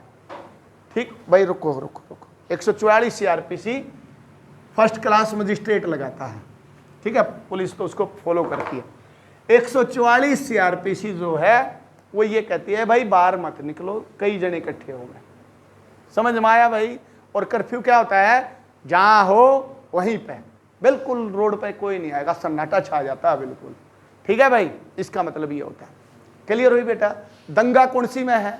159 में डेफिनेशन, और पनिशमेंट 160 में। शाबाश। और कर्फ्यू से रिलेटेड कौन सी है भाई? 144 सीआरपीसी। सीआरपीसी इसलिए है पूरा प्रोसीजर समझाया गया है क्या क्या होगा इसमें। ठीक है, चलो शाबाश। ये भी बहुत इंपॉर्टेंट क्वेश्चन है भाई, ये तो चलता ही है पुलिस में। देखो लिख लो, लिखो भाई, बताओ कोई किसी को पता है? कोई भी गवर्नमेंट सर्वेंट या पब्लिक सर्वेंट अपना ड्यूटी कर रहा है और आप जाके वहां इंटरफेयर करके दादा बन जाओ हो, या कोई भी कर्मचारी के बीच में, जैसे ड्राइवर गाड़ी चला रहा है, त्याड़ ओड्डे पर बस रोकने का ऑर्डर है नहीं, तुमको रोक, तो इसका मतलब गवर्नमेंट बंदे को आप उसकी ड्यूटी करने से रोक रहे हो, तो ये सेक्शन लगती है 186। सुन लेना भाई, कोई भी गवर्नमेंट एम्प्लॉय के साथ कभी भी किसी ने उड़ जाना नहीं चाहिए, चाहे वो टीचर हो, चाहे वो ड्राइवर हो, चाहे वो कंडक्टर हो, चाहे वो पुलिस हो, कोई भी हो जनरली, नहीं तो ये सेक्शन में बुक हो जाते हैं। जब भी कभी कोई भी बाधा पहुंचाई जाती है तो ये सेक्शन लिखते हैं, इसलिए बहुत ज़्यादा इंपॉर्टेंट है, याद कर लेना। ये 186 आईपीसी, इसके साथ हमेशा कभी भी देखोगे तो 186, 353 ये लगती हैं, /34। बताओ इसका क्या मतलब हुआ? बोलो भाई। 186 का मतलब बाधा डाल दी उसके काम में, 353 का मतलब होता है हमला। ये भी लिख लो, 353 लिखो भाई, ये भी इंपॉर्टेंट है। हमला, कर्मचारी पर हमला की बात नहीं हो रही, किसी पर भी हमला कर दिया जाए और उसको चोट मार दिए तो 353 है। और 34 का मतलब 2 या 2 से ज्यादा आदमी होना, कॉमन इंटेंशन है। समझ में आया भाई? तो जनरली ये लगती है, क्योंकि एक आदमी तो फैता नहीं, कई अफे होंगे कर्मचारी के साथ। हाँ, अब मान लो चालान काट रही है, आप बाइक ले रहे हो और 3 सवारियां और आप अड़ गए, तो आपके खिलाफ इसका मुकदमा दर्ज हो जाएगा। और आपने मारपीट कर दी तो ये लाग जाएगी, 2 तो ज़्यादा है तो ये लाग जाएगी। समझ में आया भाई? अब अलग अलग सेक्शन में अलग अलग सजा है, इसकी अलग सारी जुड़ जाएंगी। समझ में आई? मान लो भाई इसमें 1 साल की सजा हुई आपको और इसमें 2 साल की सजा हुई, तो कितनी सजा होगी? बोलो, ये भी क्वेश्चन इंपॉर्टेंट है। तो 2 साल जेल में रहना पड़ेगा, क्योंकि यह 1 साल गेला गेला कट जाएगी। ठीक है, बड़े वाली सेक्शन की सजा मिल जाती है तो छोटे वाली अपने आप कवर हो जाती है।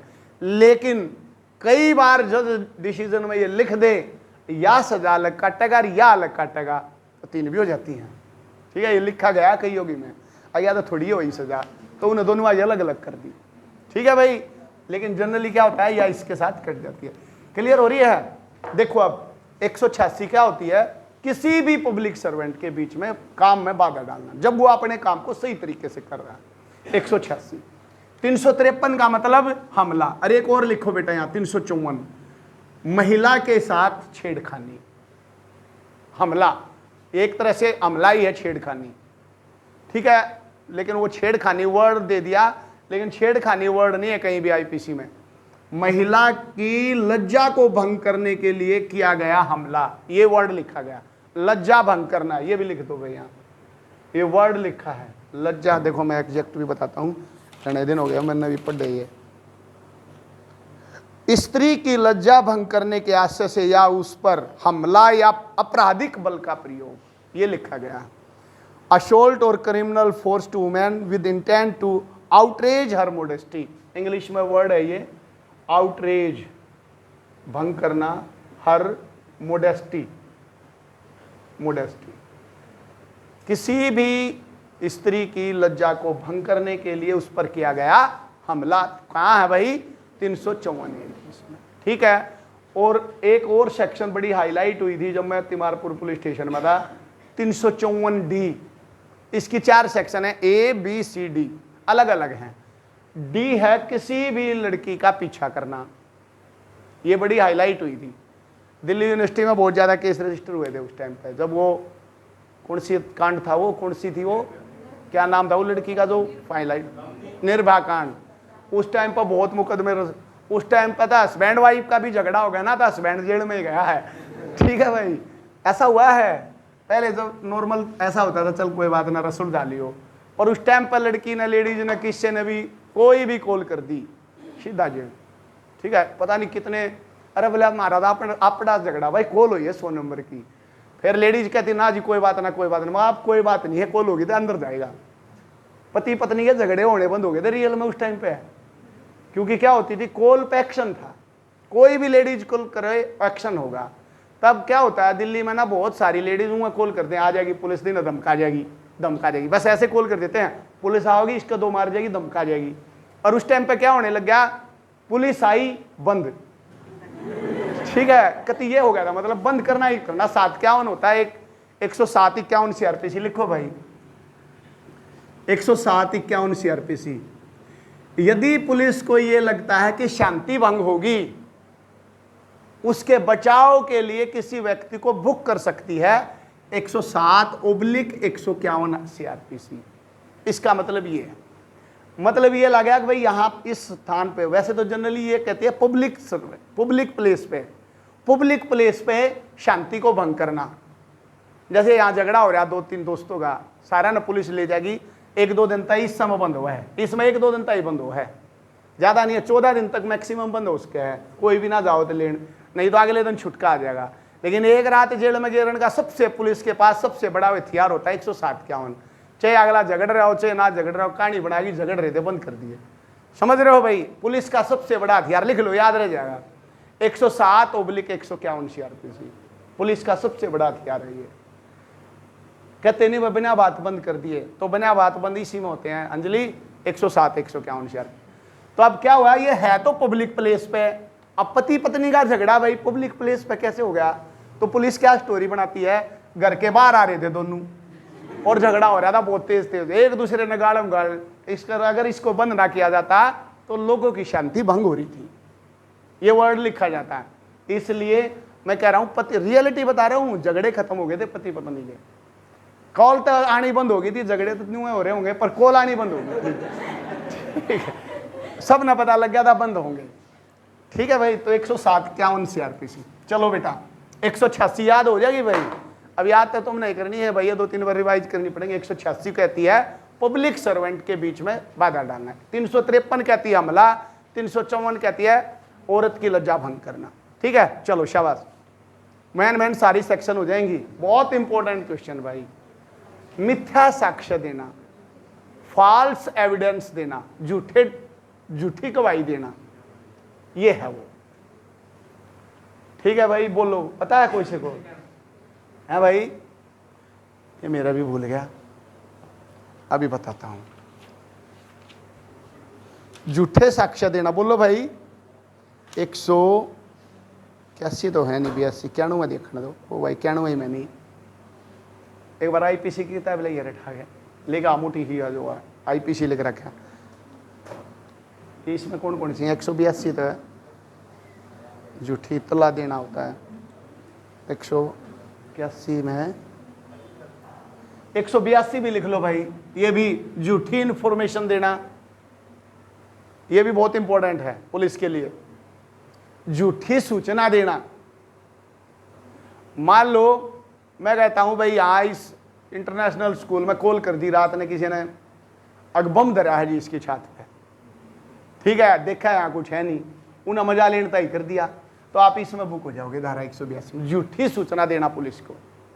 ठीक है, कई बार होता नहीं है झूठी सूचना दे देते हैं हम पुलिस को, तो वो 182 CRPC है। इसमें सफत वफता तो ये तो है नहीं, ये तो श्योर है मेरे को, इस पे है पूरा, ये होता मिथ्या साक्ष्य देना। बट एक बार क्लियर कर लेते हैं हम। ठीक है भाई, झूठी खबर देना अलग चीज है, गवाही देना अलग चीज होगी। साक्ष्य एविडेंस ही दे दिया।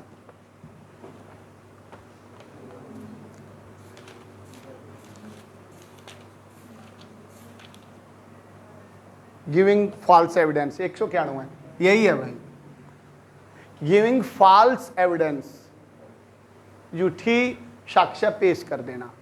191 IPC क्लियर हुआ। और झूठी सूचना देना 182, और 186 काम में बाधा डालना, दोनों ध्यान रखेंगे। अगला चलो बेटा, ये भी अपने आप में बहुत ज्यादा इंपॉर्टेंट क्वेश्चन है।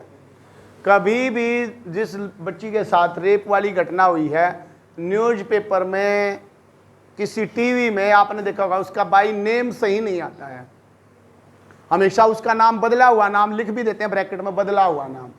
वो इसलिए होता है क्योंकि सेक्शन 288A क्या मतलब A में ये लिखा गया है कि आप उसका इंट्रोडक्शन, उसका एड्रेस कहीं भी हाईलाइट नहीं होगा। 228A में लिखा गया। आप समझे मैंने क्या कहा भाई? तो जो भी इस तरह के विक्टिम्स होंगे, उनका भारतीय दंड संहिता की किस आधार के अंतर दंड, उसका परिचय प्रकट करना, मतलब कौन है, उसका नाम, उसका एड्रेस, इसको ना कोई न्यूज़पेपर वाला बता सकता, ना कोई मीडिया बता सकता, और ना कोई पुलिस बता सकती। अगर आप बताते हैं तो 228A के अंतर्गत ऑफेंस है। ठीक है, अब बलात्कार की जो डेफिनेशन है वो कहाँ है? 375 में। कहाँ भाई? 375। और कहाँ पुनिशमेंट बोलो? 376 में पुनिशमेंट है। ठीक है, ये भी आपको याद होनी चाहिए। देखो अब लेडीज से रिलेटेड 3-4 सेक्शन होती हैं। नंबर एक 354। ठीक है, अगर हम छेड़खानी से रिलेटेड कोई मैटर आता है तो 354 है।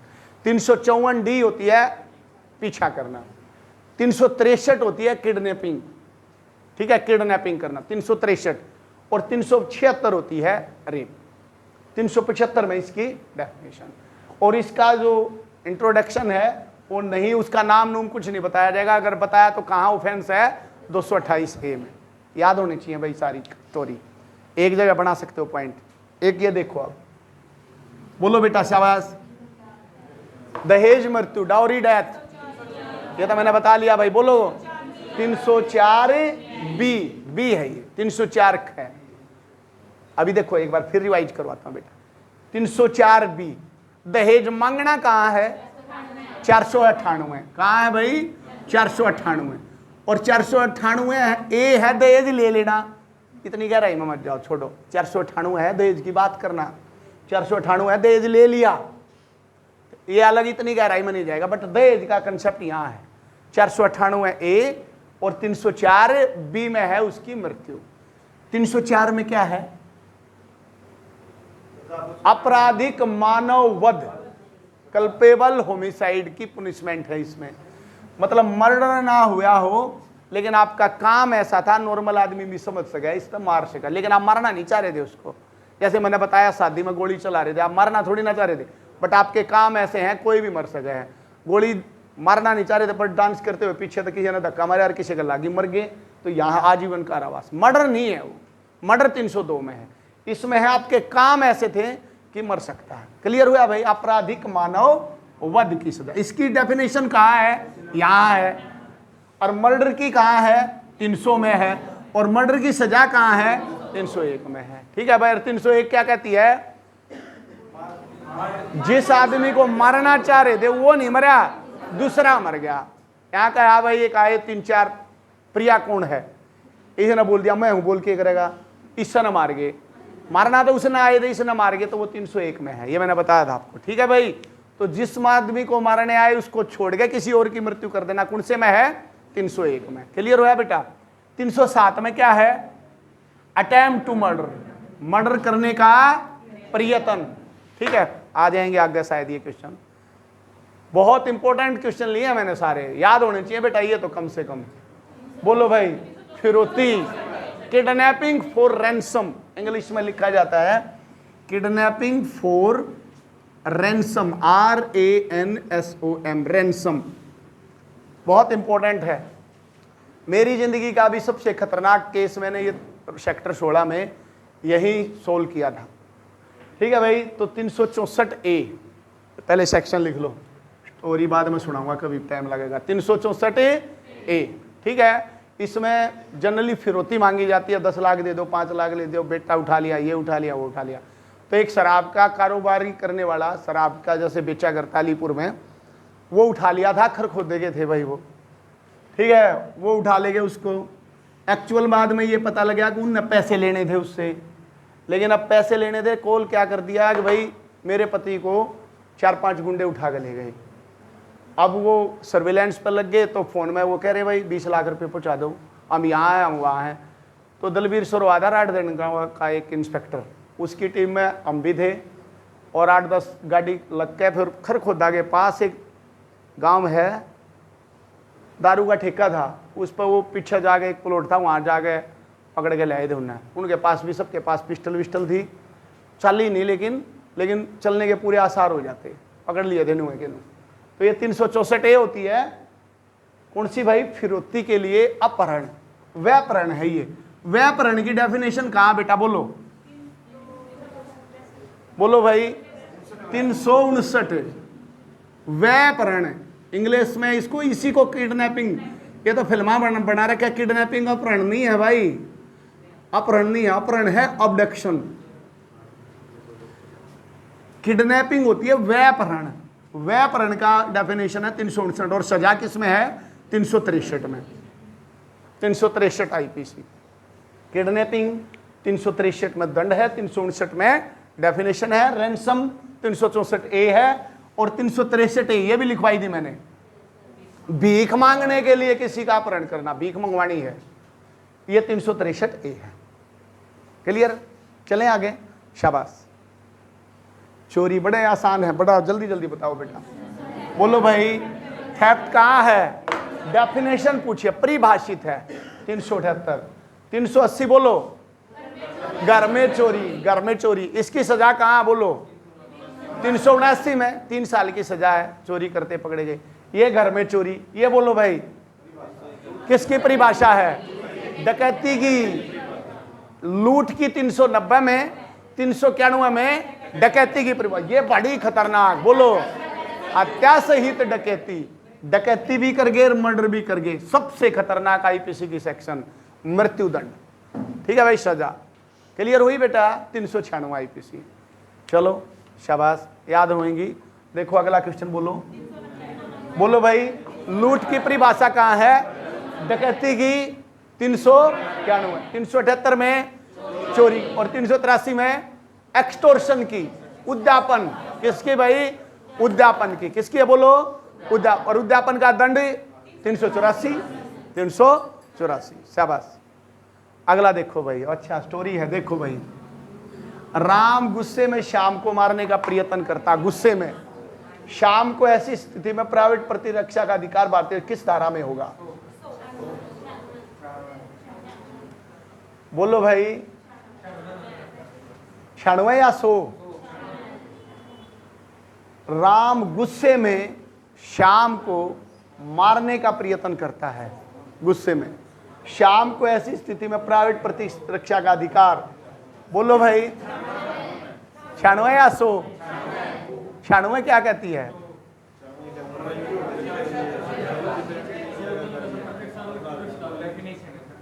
प्राइवेट प्रतिरक्षा के कार्य है इसमें। तो भाई ये प्राइवेट प्रतिरक्षा ऐसे होगी। यूं तो एक स्टोरी बना रहा है, वो तने मारने की कोशिश कर रहा है, तू भी उसने मार दे। प्रतिरक्षा का मतलब तू भी प्रतिरक्षा में काम कर। तो मारने की प्राइवेट प्रतिरक्षा तो सोचे तो शुरू होगी, इनका तो रोल ही नहीं है। नहीं समझे? बोलो भाई, यही है तो 100 आएगी। लेकिन इसका आंसर देखना पड़ेगा एक बार, क्या दिया होगा भाई इसने।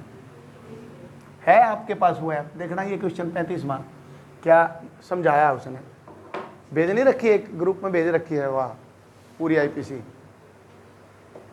100 नहीं दिया होगा, मार देने तक का हो गया इसमें 100 में। और 103 में प्रॉपर्टी के लिए मार सकते हो आप। 96 भी हो सकता है इसका आंसर, दे भी दिया हो, देख लेंगे। चलो देखा नवीन, बताओ। शाबाश। 96 में प्राइवेट प्रतिरक्षा के, प्राइवेट डिफेंस के लिए किए गए कार्य 100 में है। आप हैं 97 दे दिया, क्या दिया डिटेल बताना भाई।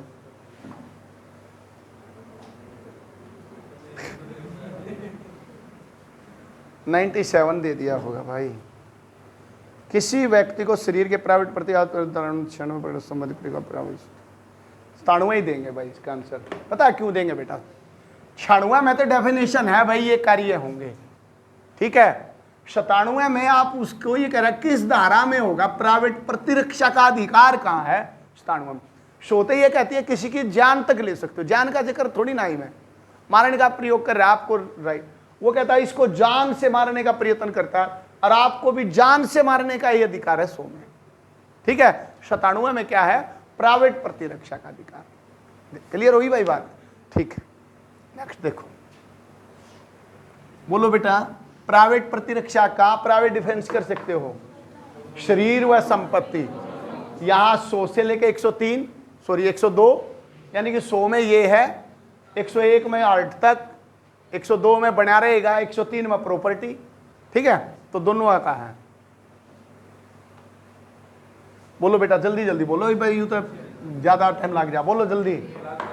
376 रेप किससे रिलेटेड है भाई? 376 रेप, ये बोलो। इससे रिलेटेड बोलो एक बार। 304 बी, ये 375 में डेफिनेशन, 376 में दंड। हत्या की डेफिनेशन 300 में और 302 में। बोलो इसके अपने। कन्या भ्रूण हत्या ये कहाँ है? आइडिया लगाओ कहाँ है? मैंने बोला था 312। वेरी गुड, शाबाश। याद आया कुछ? मैंने क्या याद करवाया था आप लोगों को? बोलो भाई। 310 तक गए थे हम, 309 तक गए थे हम। 309 में है सुसाइड, 310 में था ठग, 311 में है ठग का पुनिशमेंट, ये खत्म हो गया एक तरह से। 312 में चलता है भ्रूण हत्या, मतलब सेक्शन यही आसपास है, ये ध्यान रखना है, ठीक है भाई। हत्याएं हैं यहाँ 299 ले गए, समझ रहे हो ना। तो 312 अब कन्या के लिए कोई अलग से होगी तो अलग, पता नहीं अभी चेंज ही कर दी हो। 312 में है, ठीक है भाई। चलो ये तो क्वेश्चन अलग है, आएगा देखेंगे। आपराधिक षड्यंत्र, जल्दी जल्दी बोलो बेटा। 120 ए, ठीक है, 120 ए। और सजा कहाँ है? 120 बी, ठीक है, दोनों आगे चीज। ओके, ये किसकी है? बोलो शाबाश। दंगा। 159 क्या है? दंगा। और दंड कहाँ इसका? 160, देखो यूपीएसआई मारा है। 121 क्या है? राजद्रोह, याद रखना राजद्रोह, ठीक है।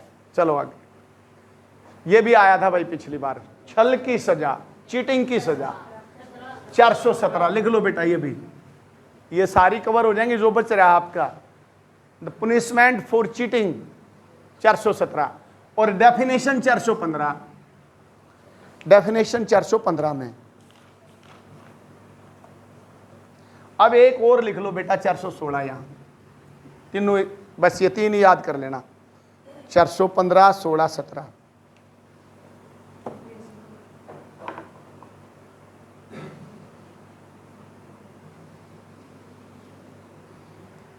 चार सौ 16 में और इसका दंड लिखो 419 में, ये सेक्शन लगेगी, पुनिशमेंट सेक्शन लगती है। दोनों समझना, आराम से सुन लेना। अगर आपकी जगह कोई दूसरा आदमी पेपर देना जाता है, डिफाइन किया गया 416 में, अगर पकड़ा जाता है तो सजा किस में? 419 में। दूसरा व्यक्ति बनकर प्रतिरूपण कर कर दूसरे का रूप लेके, बात समझ में, चीटिंग करना 419 आईपीसी सजा है। लिखो, इंग्लिश में बोलता हूं, पुनिशमेंट फॉर चीटिंग बाई पर्सोनेशन, प्रतिरूपण, प्रतिरूपण 419 आईपीसी सजा, और इसमें इसकी डेफिनेशन है भाई। दोनों में कैसे? नहीं, मैं सजा नहीं है। अच्छा, दोनों तुम बताओ। प्रतिरूपण जरूरी नहीं है, देखो कैसे कैसे प्रतिरूपण होते हैं।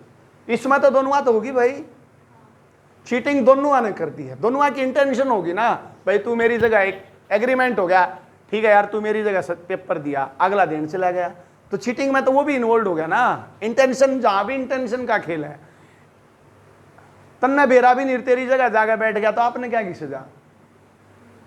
बट ऐसे कौन इतना बेवकूफ है भाई तेरी जगह जाकर बैठेगा? जनरली है ना, इट मीन्स आपकी इंटेंशन थी भाई, तू मेरा पेपर दिया, तो दोनों को सजा है, दोनों को 419 आईपीसी में। ये सेक्शन लगती है जब बच्चे पकड़े जाते हैं। और इसके साथ एक और सेक्शन लगती है 467, 468। बताऊं इनके बारे में भी? बोलो भाई, फिर मैंने थोड़ा देख लेना दो, ठीक है। लगती हैं इसलिए मेरे को याद है ये।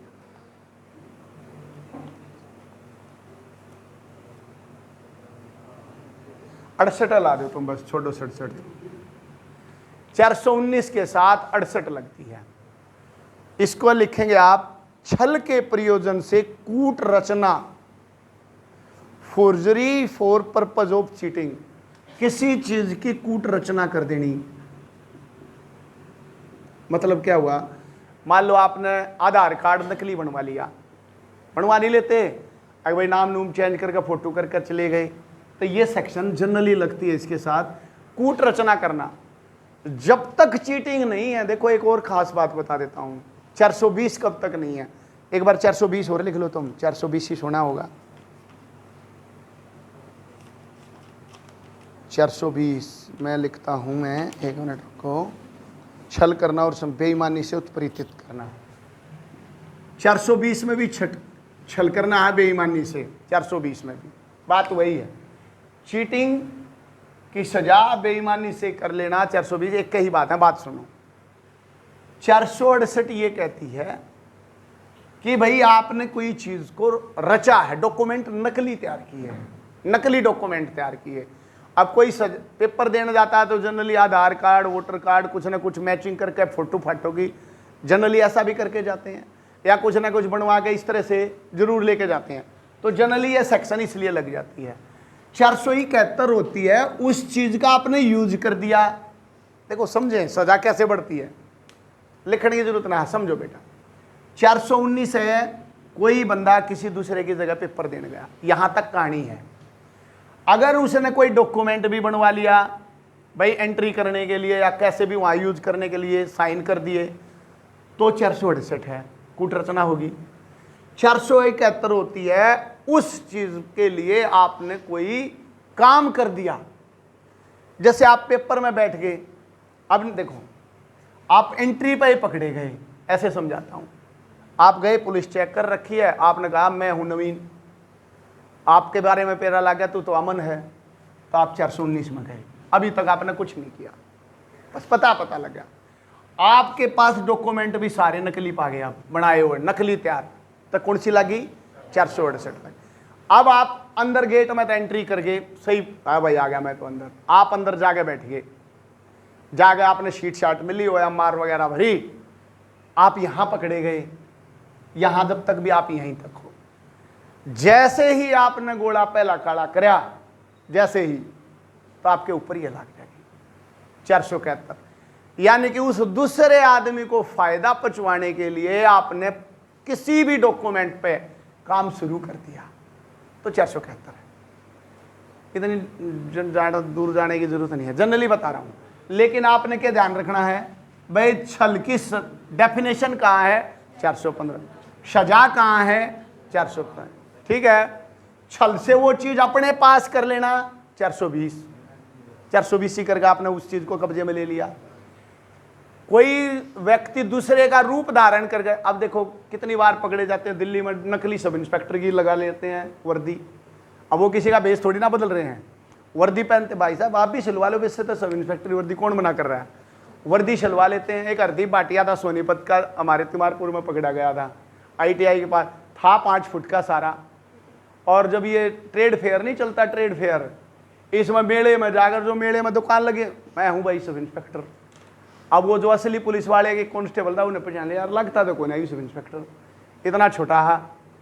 अब वो पकड़ा गया, जब पता लगा कि भैया नकली है, तो वो इसमें बुक हुआ, नकली रूप धारण कर रखा है। ठीक है, तो मतलब असली बनकर नकली रूप धारण करके असली का रूप करना, ये 419 कहती है। आप पेपर देने जाओ, आप भी तो असली बन के गए उसकी जगह, तो 419 IPC ये कहती है। याद रहेगी भाई, 419 क्या कहती है? प्रतिरूपण करना किसी भी चीज का। ये है, आप कांस्टेबल हो, नहीं कांस्टेबल की वर्दी पे गए, बस रुकवाना है, रोक भाई बाइक चलान करूंगा, तो 419 है। अगर आपने चलान कर दिया, कोई डॉक्यूमेंट भर दिए या कुछ इस तरह से तैयार करो, आई कार्ड भी बनवा रहे हो अपना, हाँ देख भाई यूरा मैं हरियाणा पुलिस, तो 468 है। और कोई नकली कागज भरकर उसको कर दिया काम, तो 471 है। समझ में आई बातें? तो सेक्शन की सजाएं बढ़ती चली जाती हैं, और कुछ नहीं है। चलो शाबाश भाई, बता तो दिया मैंने। अब ये 1-2 बार याद करेंगे, जब याद होंगे आप लोगों को। 415 में बोलो एक बार, छल की डेफिनेशन और सजा कहाँ है? 417 में। और 416 में प्रतिरूपण करने की परिभाषा। अब इसका दंड यहाँ, इसका दंड 419 में, और वह चीटिंग करके अपने पास ले आए तो 420 में। क्लियर हुई भाई? चलो चीटिंग भी क्लियर होगी आपकी बेटा, शाबाश। अगला देखो, ये मैंने करवा दिया है आपको। बोलो भाई, चैप्टर नंबर कौन सा? 16। कौन सी है? पागल 390 में आत्महत्या है, खुद आत्महत्या, दुष्प्रेरण नहीं है, अबेडमेंट नहीं है। देखो चारों इंपॉर्टेंट है, देखो चारों इंपॉर्टेंट। देखो एक बार इधर देखो, पहले ये क्वेश्चन देखो, अबेडमेंट की परिभाषा 305। ठीक है, किसी की आत्महत्या का दुष्प्रेरण, सजा, बोलो भाई सजा पूछी है 306। 307 अटेम्प्ट टू मर्डर, किसी का मर्डर करने की कोशिश की थी आपने। 308 मर्डर नहीं था, लेकिन जो आपके काम थे वो पूरे मौत वाले थे, पर बच गया बंदा। 304 का अटेम्प्ट है ये। अरे बताई तो थी भाई स्टोरी, देखो फिर बताता हूँ। 299, 304 और 308 ऐसे बनती है इस स्टोरी। 300, 302, 307 ये है। फिर देखो 299 में आपराधिक मानववध की परिभाषा। आपराधिक मानववध मतलब इसे काम जिनमें आदमी मर गया लेकिन मारना नहीं चाह रहे थे। ठीक है बेटा, ये है वो। मारना चाह रहे थे तो ये डेफिनेशन, मारना चाह रहे थे तो यहां सजा, और मारना नहीं चाह रहे थे, काम गलत थे मारने जिसे, तो 304 में सजा। यहां बच गया, मारी गोली लेकिन बंदा तो बच भी इसका है, बच गया तो 307 अटेम्प्ट टू मर्डर था। लेकिन आप मारना नहीं चाह रहे थे लेकिन काम ऐसे तो वहां भी तो बच सकता है, तो वहां 308 है। बात समझे? आपराधिक मानववध का प्रयत्न 308, और 309 भाई आत्महत्या करना। एक ही क्राइम ऐसा, कैसा कर लिया तो सजा नहीं, और ना कर लिया तो 1 साल की सजा। इसलिए कभी बहुत दुखी हो जाओ, चाहे तो फांसी सही लटकी हो, और ना तो 1 साल की सजा भी है, बच गए तो। ये मतलब है इसका, ठीक है। जिसने फांसी नहीं लेनी आती हो वो बता सकता है, ठीक है भाई। चलो आगे, सबके बस की नहीं है फांसी लेना। के दिन सोचते हो पंखे में रस्सी कर ली और मर जाऊंगा मैं, ऐसा नहीं होता, तरीका है उसका भाई, ठीक है। मजाक नहीं, ऐसा थोड़ी ना तुमने तो कोई से ने भी ना मरना हो, मैंने ऐसा लगे है, ठीक है। चलो, आईपीसी की धारा 320 में ये भी एक चैप्टर बचता है। गहरी चोट में कितने, जो भी मरे पाओ ना वो 4-5 अटेम्प्ट करें, पहले मरण दें, तब जाकर मरे होगी थे, ठीक है। चलो, आईपीसी की धारा 320 में ग्रीवियस चोट है, देखो अपने आप डेफिनेशन है, लिख लो। 319 में है सिंपल हर्ट की डेफिनेशन, आसान है, ये सब जुड़ा हुआ है। 320 में ग्रीवियस हर्ट, गंभीर चोट। ग्रीवियस हर्ट का मतलब बहुत गंभीर, हाथ कट गया, सुनना बंद हो गया, आंख फूट गई, ऐसे हड्डी टूट गई, 15 दिन तक हॉस्पिटल में पड़ा रहा, ऐसे ऐसे कितने केस हैं, 8 केस हैं। उन 8 केसा में आओगे तो ग्रीवियस चोट है, ना तो सिंपल है, बस ये मतलब है। सिंपल चोट है तो सजा माड़ी ही है, इसमें 7 साल तय की है। इसलिए जब भी झगड़े हो ना, आदमी ये 8 बनाने की कोशिश करेगा, जब भी तो अगला फंसेगा। इसमें सेक्शन लगती है भाई सुनील 325, 326 ये लगती, और सिंपल हर्ट में लगती है 323, ये जमानती है, इसमें पुलिस बेल ले लेती है, इसलिए यह कोई लाता नहीं है। 8 तरीके की चोट है। 325 वही तो मैं कह रहा हूं, 325 में इसका मतलब आगे लेगा चोट ही नहीं, मतलब लग गया 8 में 8 होती है, अगला बहरा हो गया, अगला अंधा हो गया, एक कान पे, ऐसा नहीं दोनों अगला अंधा, एक आंख तो हो गया, एक तभी हो गया जब भी चल जाएगा, लंगड़ा हो गया, हाथ काट दिया, कोई भी ज्वाइंट तोड़ दिया, ठीक है, ऐसे 8 हैं। या लास्ट का होता 15 दिन तक हॉस्पिटल में एडमिट रह जा, वो भी ग्रीवियस चोट मान ली जाएगी, ठीक है भाई। ऐसे ऐसे 8 केस हैं।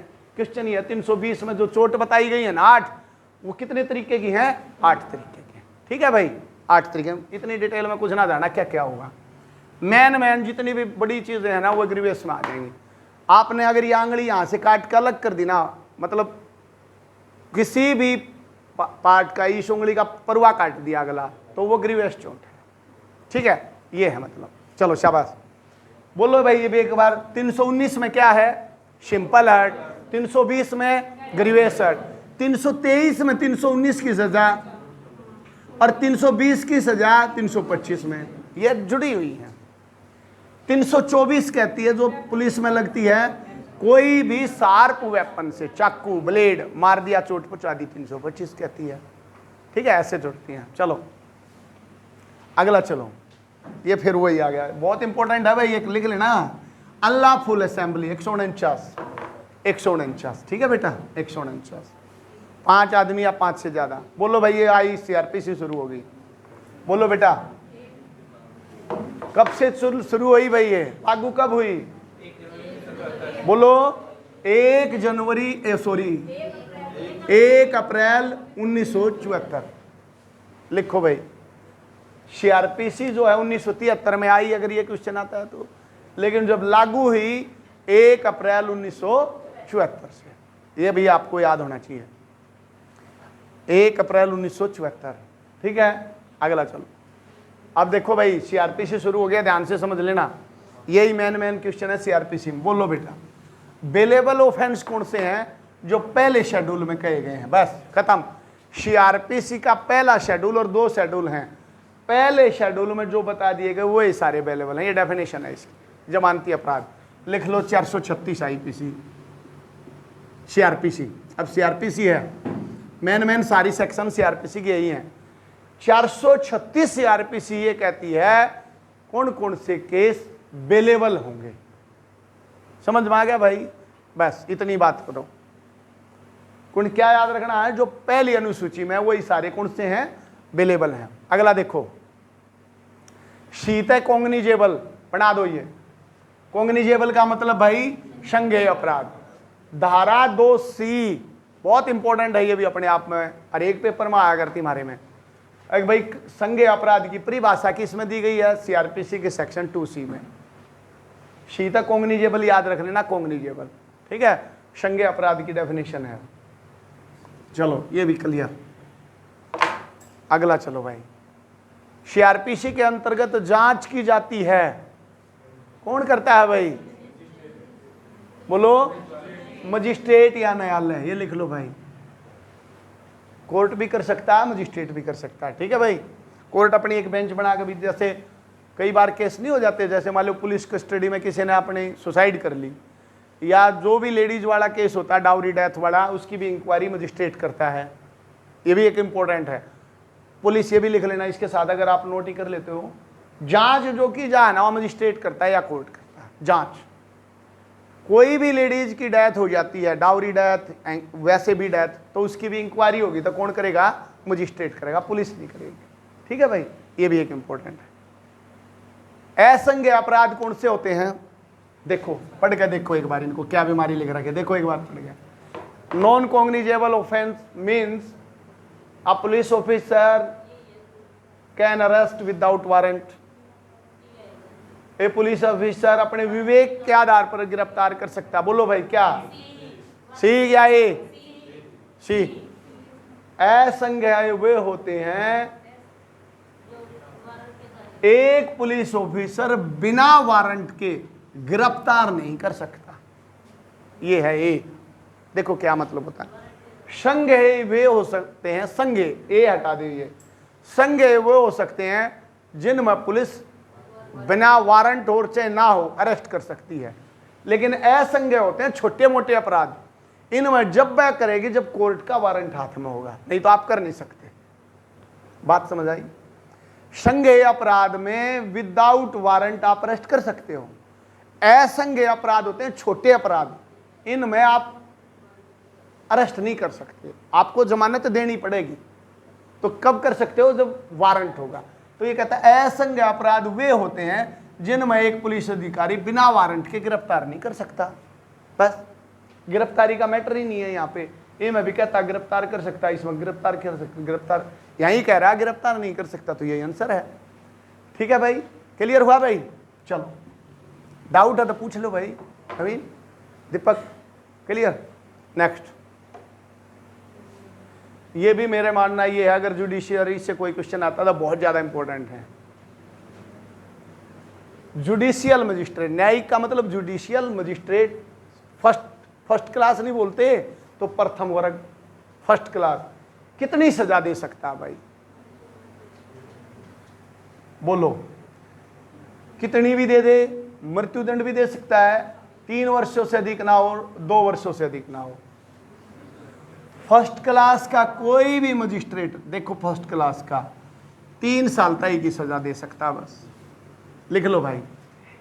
इससे ज्यादा सजा देने का इसके पास कोई राइट नहीं है। कोई भी फर्स्ट क्लास अफसर 3 साल तक की सजा दे सकता है। और आगे आएंगे बताऊंगा, लिख लो ये तो तुम। फर्स्ट क्लास का मजिस्ट्रेट 3 साल तक की, सेशन कोर्ट लिखो, सेशन कोर्ट, सेशन कोर्ट आजीवन कारावास तक, नहीं मृत्युदंड तक दे सकता भैया। और इससे ऊपर हाई कोर्ट, सुप्रीम कोर्ट आए तो मृत्युदंड तक है उनको तो पावर। ठीक है, एक बार जुडिशियरी समझाऊंगा आप लोगों को जब आएगा समझ में। ठीक है भाई, चलो आगे। द्वितीय श्रेणी का कहां तक दे सकता है? देखो बताओ, 1 साल तक। सेकंड क्लास का कोई भी मजिस्ट्रेट 1 साल तक ज्यादा से ज्यादा सजा दे सकता है। जनरली इसका काम फाइन करना होता है, जैसे ट्रैफिक वाला के फाइन कर दिया, ये है वो, ये सेकंड क्लास होते हैं वहां पे। ठीक है, जनरली फाइन करते हैं बस। ये सेकंड क्लास का मजिस्ट्रेट 1 साल से ज्यादा का नहीं, अनधिक का मतलब इससे अधिक नहीं दे सकता। बोलो, पुलिस अधिकारी बिना मजिस्ट्रेट के आदेश और बिना वारंट के किसी भी व्यक्ति को गिरफ्तार कर सकेगा। कब है? जब उसने संज्ञेय अपराध किया है, कॉग्निजेबल ऑफेंस करेगा तभी तो अरेस्ट करेगा। तो यही आपका आंसर है, और कुछ पद रहेगा ही नहीं।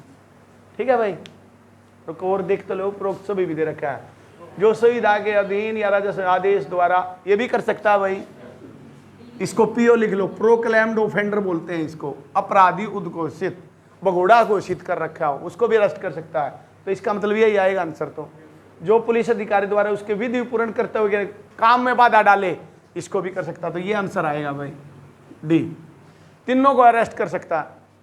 तो मैं एक खास बात बताऊं, चाहे लाग रहा हो कोई सुप्रीम कोर्ट का जज, अरेस्ट करने की पावर पुलिस के पास ही है, समझ रहे हो आप। अरेस्ट करवाने गया तो ऑर्डर दे देगा जज, करने की पावर सारी पुलिस के पास है, समझ रहे हो भाई। यही करेगा जो कुछ तीर मारेगा। देखो किससे का संग अपराध बना दो, बनाने में क्या लगे हैं, बोलो भाई। मान लो अरेस्ट करना है मंजू आपको, तो ये बनाने में क्या लगा, तो संग अपराध करा है, 1 मिनट लगती है। अरे तू तो देखी थी अभी लैपटॉप का हाथ मारने लाग रही थी, बन गया संगे। तो ये कौन कर सकता है, पुलिस कर सकती है। तो इसको भी कर सकती है। अपराधी उद्घोषित का मतलब प्रोक्लेम्ड ऑफेंडर, भगोड़ा घोषित कर रखा हो, 186 का क्राइम कर दिया हो, ये वही तो 186। चलो शाबाश, हो गया थोड़ा थोड़ा आइडिया। और क्या देखी जाएगी, लड़कियों ने तो इतनी टेंशन लेने आई ना, परसों पता लग जाएगा क्या आएगा। ठीक है भाई, टेंशन तो उधर है, तुम्हें क्या टेंशन है, तुम्हें तो पता लगेगा। अरे एक बार पता लग गया तो रटवा दूंगा। सीआरपीसी की, हाँ भाई ये भी एक इम्पोर्टेंट है। तो जो भी पैरामिलिट्री फोर्सेस हैं, या Delhi police, Haryana police, Bombay police, कोई भी पुलिस, कौन सी ऐसी सेक्शन है आप डायरेक्ट जाके गिरफ्तार नहीं कर सकते, आपको परमिशन लेनी पड़ेगी पहले। सैन्य बल के सदस्यों को गिरफ्तार से पहले सुरक्षा देता है सेक्शन 45 सीआरपीसी। प्रोसीजर है भाई। आप मान लो फौज में लाग रहा है और फौजी के अगेंस्ट कोई बात आ गई, तो आप उसको अरेस्ट करने के पहले उसके डिपार्टमेंट को पूरी इंटीमेशन, ये वो प्रोसीजर चलेगा, देन अरेस्ट होगा। ये धारा 45 कहती है। ठीक है, ये भी लिख लो बेटा। ये धारा 41, किसी भी आदमी की गिरफ्तारी कैसे की जाएगी, हाउ टू मेड अरेस्ट, धारा 41 सीआरपीसी इंपॉर्टेंट है। गिरफ्तारी कैसे की जाएगी, दंड प्रक्रिया संहिता की कौन सी सेक्शन में है, 41 में, 41 बहुत बता दिए मैंने। अरे एक और है 42, कोई आदमी नाम पता भी बताने तो मना करे, पुलिस उसने भी अरेस्ट कर सकती है। लिख लो, नाम व पता बताने से मना कर रहा है बस, पुलिस अरेस्ट कर सकती है, 42 कहती है। ये भी बताऊं, प्राइवेट आदमी भी गिरफ्तार कर सकता है किसी को। ला एक बार श्योर कर लेता हूं, 43 में है कि 44 में है, पता है किसी को भाई?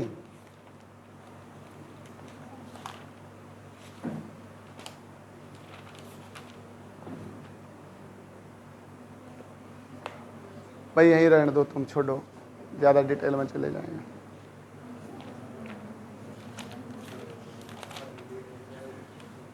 (41) में हाउ टू मेड अरेस्ट, 42 नाम हुआ पता बताने से भी अरेस्ट, प्राइवेट व्यक्ति के द्वारा भी गिरफ्तार किया जा सकता है, सेक्शन 43। तीनों इकट्ठी चलती हैं ये। देखो ये भी लिखो बेटा, इंपॉर्टेंट है। 42 नाम हुआ पता बताने से मना कर देता, पुलिस अरेस्ट कर सकती है। आप लोग भी किसी को भी अरेस्ट कर सकते हो। ये 43 ने पावर दे रखी है कि भाई कोई भी प्राइवेट व्यक्ति किसी को अरेस्ट कर सकता है। अरेस्ट करने के बाद नियरेस्ट पुलिस स्टेशन या पुलिस ऑफिसर को आप छोड़ दोगे, सौंप दोगे। ये काम 43 में। और 44 है, चाहे तो मजिस्ट्रेट भी गिरफ्तारी कर सकता है। ठीक है, देखो गिरफ्तारी है, गिरफ्तारी कैसे की जाएगी, नाम वो पता ना भी पता तो भी गिरफ्तार, प्राइवेट आदमी भी कर सकता है। और 44 कहती है मजिस्ट्रेट द्वारा गिरफ्तारी, बस। और 45 मैंने बताई थी क्या होती है, गिरफ्तारी नहीं की जाएगी, जो भी सैन्य बल के अफसर हैं उनका सुरक्षा प्रदान करती है। बोलो 41 क्या कहती है भाई, गिरफ्तारी कैसे की जाएगी। 42 क्या कहती है, नाम हुआ पता नहीं बता। 43 क्या कहती है, प्राइवेट आदमी। और 44 क्या कहती है, बोलो बेटा, मजिस्ट्रेट द्वारा गिरफ्तारी। और 45 क्या कहती थी, जो भी सेना के कर्मचारी हैं उनको सुरक्षा मिलेगी गिरफ्तारी से। ठीक है, अगला चलो। ये भी बहुत ज़्यादा इंपॉर्टेंट क्वेश्चन है भाई। आपने किसी आदमी को पुलिस अरेस्ट कर लेती है तो कितने टाइम तक अपने कब्जे में रख सकती है? 24 घंटे तक रख सकती है भाई।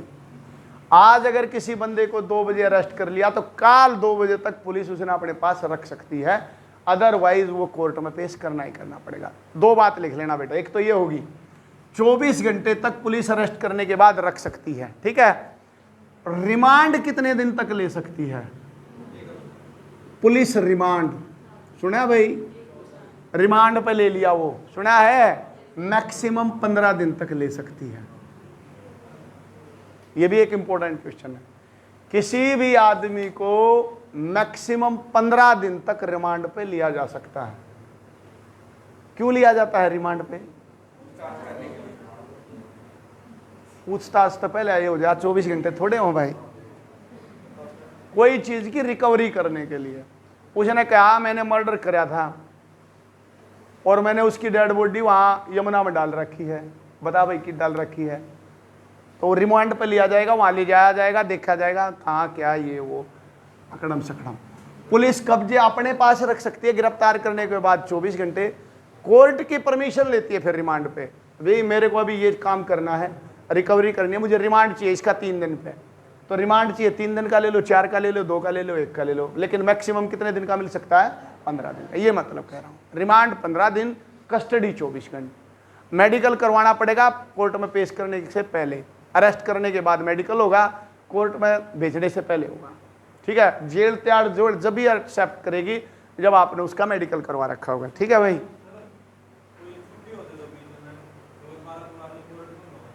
कोर्ट बंद नहीं होती है भाई, कोर्ट जज के घर आ भी जा सकते हैं, इमरजेंसी होती है। मान लो पहली बात तो क्या होता है, कैसे कोर्ट बंद होगा? मान लो आप शनिवार ने अरेस्ट कर लिया किसी को, शनिवार ने 3 बजे कर लिया, शनिवार ने 5 बजे कर लिया मान लो, अब तो कोई भी बंद होगी शनिवार ने, अगले दिन एतवार पड़ गया, तो एतवार को आप एक तो पहले क्या होता है, हर एक कोर्ट में ड्यूटी मजिस्ट्रेट बैठता है, एक मजिस्ट्रेट हर संडे को आता है।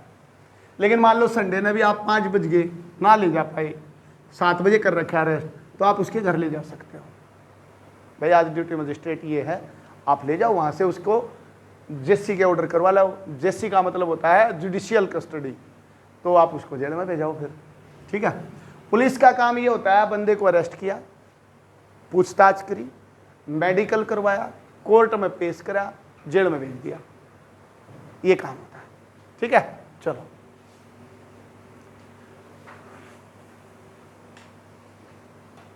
वारंट है भाई, सम्मन और वारंट सुने हैं? पहले आदमी को दिया जाएगा सम्मन, भाई आप कोर्ट में वहां आ जाओ, ना गया, फिर आएगा एक और सम्मन, जनरली प्रैक्टिकल बता रहा हूं मैं, फिर भी नहीं गया, मैं ना जाता, फिर आएगा नोटिस, भाई आप आ जाओ, फिर नहीं आया, फिर भी एक बार दोबारा नोटिस जनरली कोर्ट नहीं देती है, लेकिन फिर आएगा वारंट। एक वारंट होता है बेटा बेलेबल वारंट। अब आपका कटेगा वारंट कोर्ट से, पुलिस को कहा जाएगा इस बंदे को लेके आओ, लेकिन बेल दे देना। इसका मतलब ये है कि जिस बंदे का वारंट, मान लो मेरा वारंट निकल गया, बेलेबल वारंट का मतलब है, मेरे भी कई कट लिए, ये कट जाते हैं, ये कोई जरूरी नहीं है कि क्रिमिनल के कटेंगे, ये तो जो गवाह है उसके भी कट जाएंगे। भाई कोर्ट बुलाना चाह रही, आप जा नहीं रहे। अब कई बार हम यहाँ क्लास में उड़ जाए हैं, नहीं ध्यान रहता, आज कोर्ट ने बुला रखे हैं, तो पहले सम्मन पता हम भी नहीं जाते, सम्मन पता जनरली को जाता है ना, ठीक है। फिर नोटिस आएगा, कई बार नोटिस पे भी ना जाया जाता, फिर आता पुलिस का घूमता हुआ बेलेबल वारंट। बेलेबल वारंट का मतलब है पुलिस आएगी, आपको बताएगी बेलेबल वारंट निकल लिया आपका, आप इस तारीख ना वहाँ पहुँच जाना, और मेरे पे बेल लेकर जाएगी 5,000 या 10,000 रुपये का मुचलका भरा जाता है।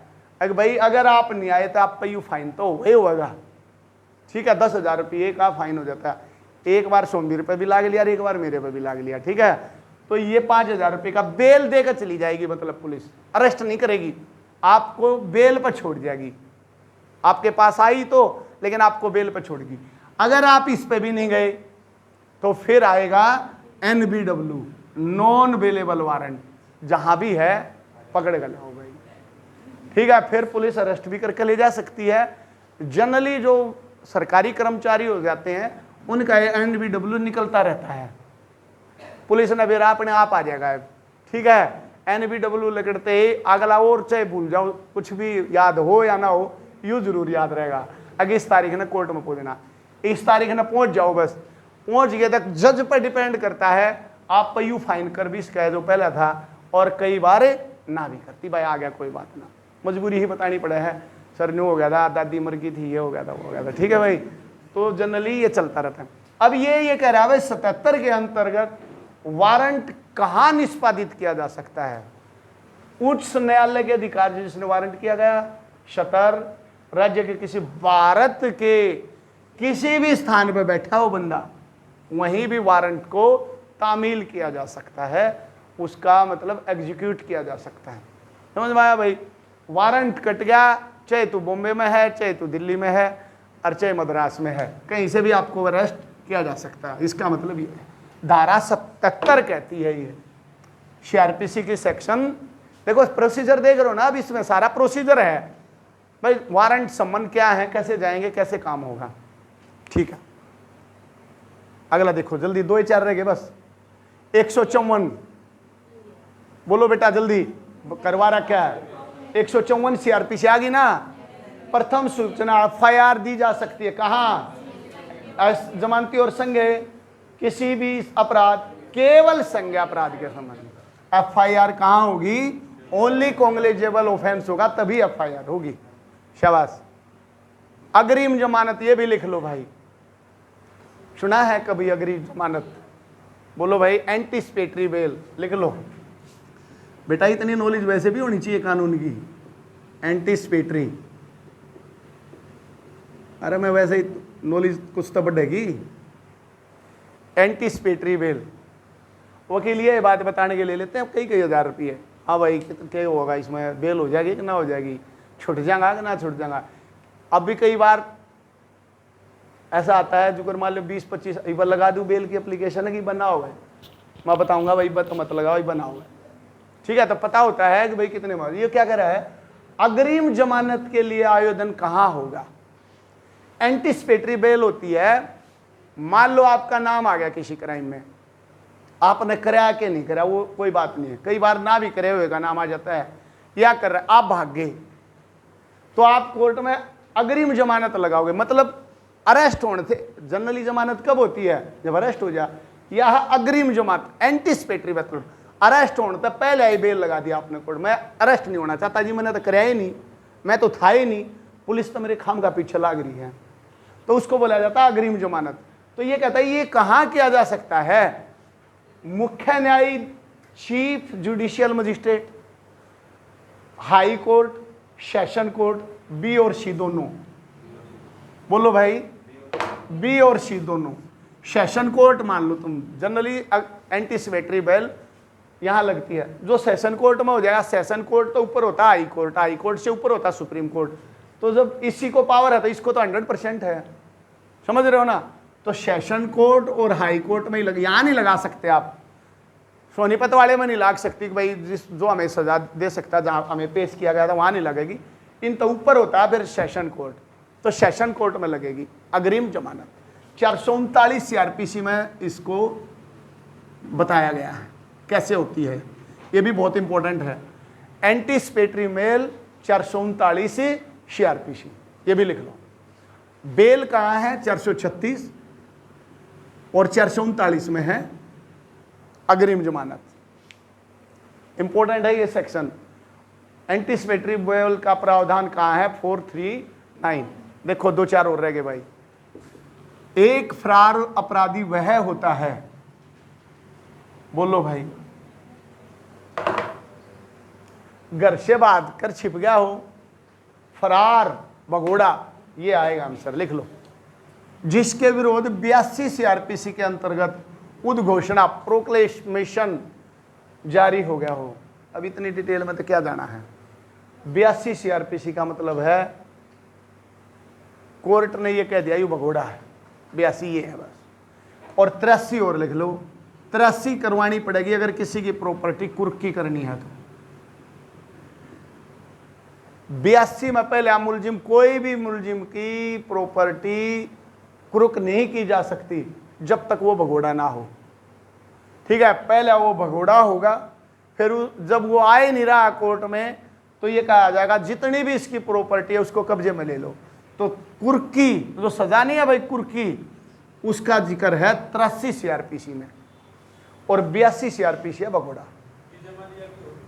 जैसे विजय माल्या भाग गया बैंक का पैसा लेके, अभी वो क्या होगा, पहले भगोड़ा होगा, लेकिन कई बार क्या करती है, अब कोर्ट में तो आ नहीं रहा वो, उसको भगोड़ा घोषित करके उसकी सारी प्रॉपर्टी को कुर्क कर देगी। अभी जो भी विजय माल्या की प्रॉपर्टी है इंडिया में, या बैंक में जितने भी पैसे पड़े हैं या प्रॉपर्टी हैं, बिल्डिंग हैं, उनको सबको कब्जे में ले लो, कुर्क करो। कुर्क का मतलब इनकी नीलामी करो और जितना भी पैसा और जिसका तारना तार दो ना, तो गवर्नमेंट ले लो। इसका मतलब ये होता है, नीलामी कर दो उसकी सारी प्रॉपर्टी की। कुर्की का मतलब ये न्यू नहीं लेगा, बस ला दो ताले, थोड़े दिन वेट किया जाता है, 6 महीने तक वो आना चाहे तो आ जाए, अदरवाइज सरकार चाहे तो उसको बेच सकती है। इसका मतलब होता है 83 CRPC कुर्की। ठीक है भाई, 4 फीचर ऑफ द प्रॉपर्टी। और बोलो आगे, जल्दी जल्दी बोलो तो बेटा। CRPC चल रही है, मैंने इसलिए सोचा CRPC थोड़ी करवा दूं। जमानत भी केस की जाती है। देखो क्या कहा, बेलेबल ऑफेंस में, और जो एक्यूज्ड है वो बेल पेश करता, भाई मेरी बेल ले ले, मेरा बेलेबल ऑफेंस है, तो उसे SHO जमानत पर छोड़ देगा। मैंने बताया था जमानती अपराध कौन से होते हैं, जिसमें पुलिस को पावर होती है, छोड़ देगा।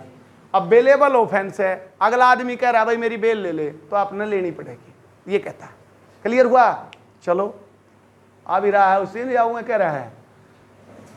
हथकड़ी की जब लगाते हैं, हम देखे होंगे हथकड़ी लगा देते हैं कई बार, कोर्ट की परमिशन से लगती है भाई। अब हथकड़ी, पुलिस ये एक लेटर लिखती है कोर्ट को, सर ये बड़ा हाई लेवल का क्रिमिनल है, भाग सकता है या पुलिस पे हमला हो सकता है, इसको हथकड़ी लगाने की जरूरत है, हमें परमिशन दी जाए, इसको हथकड़ी लगाने दी।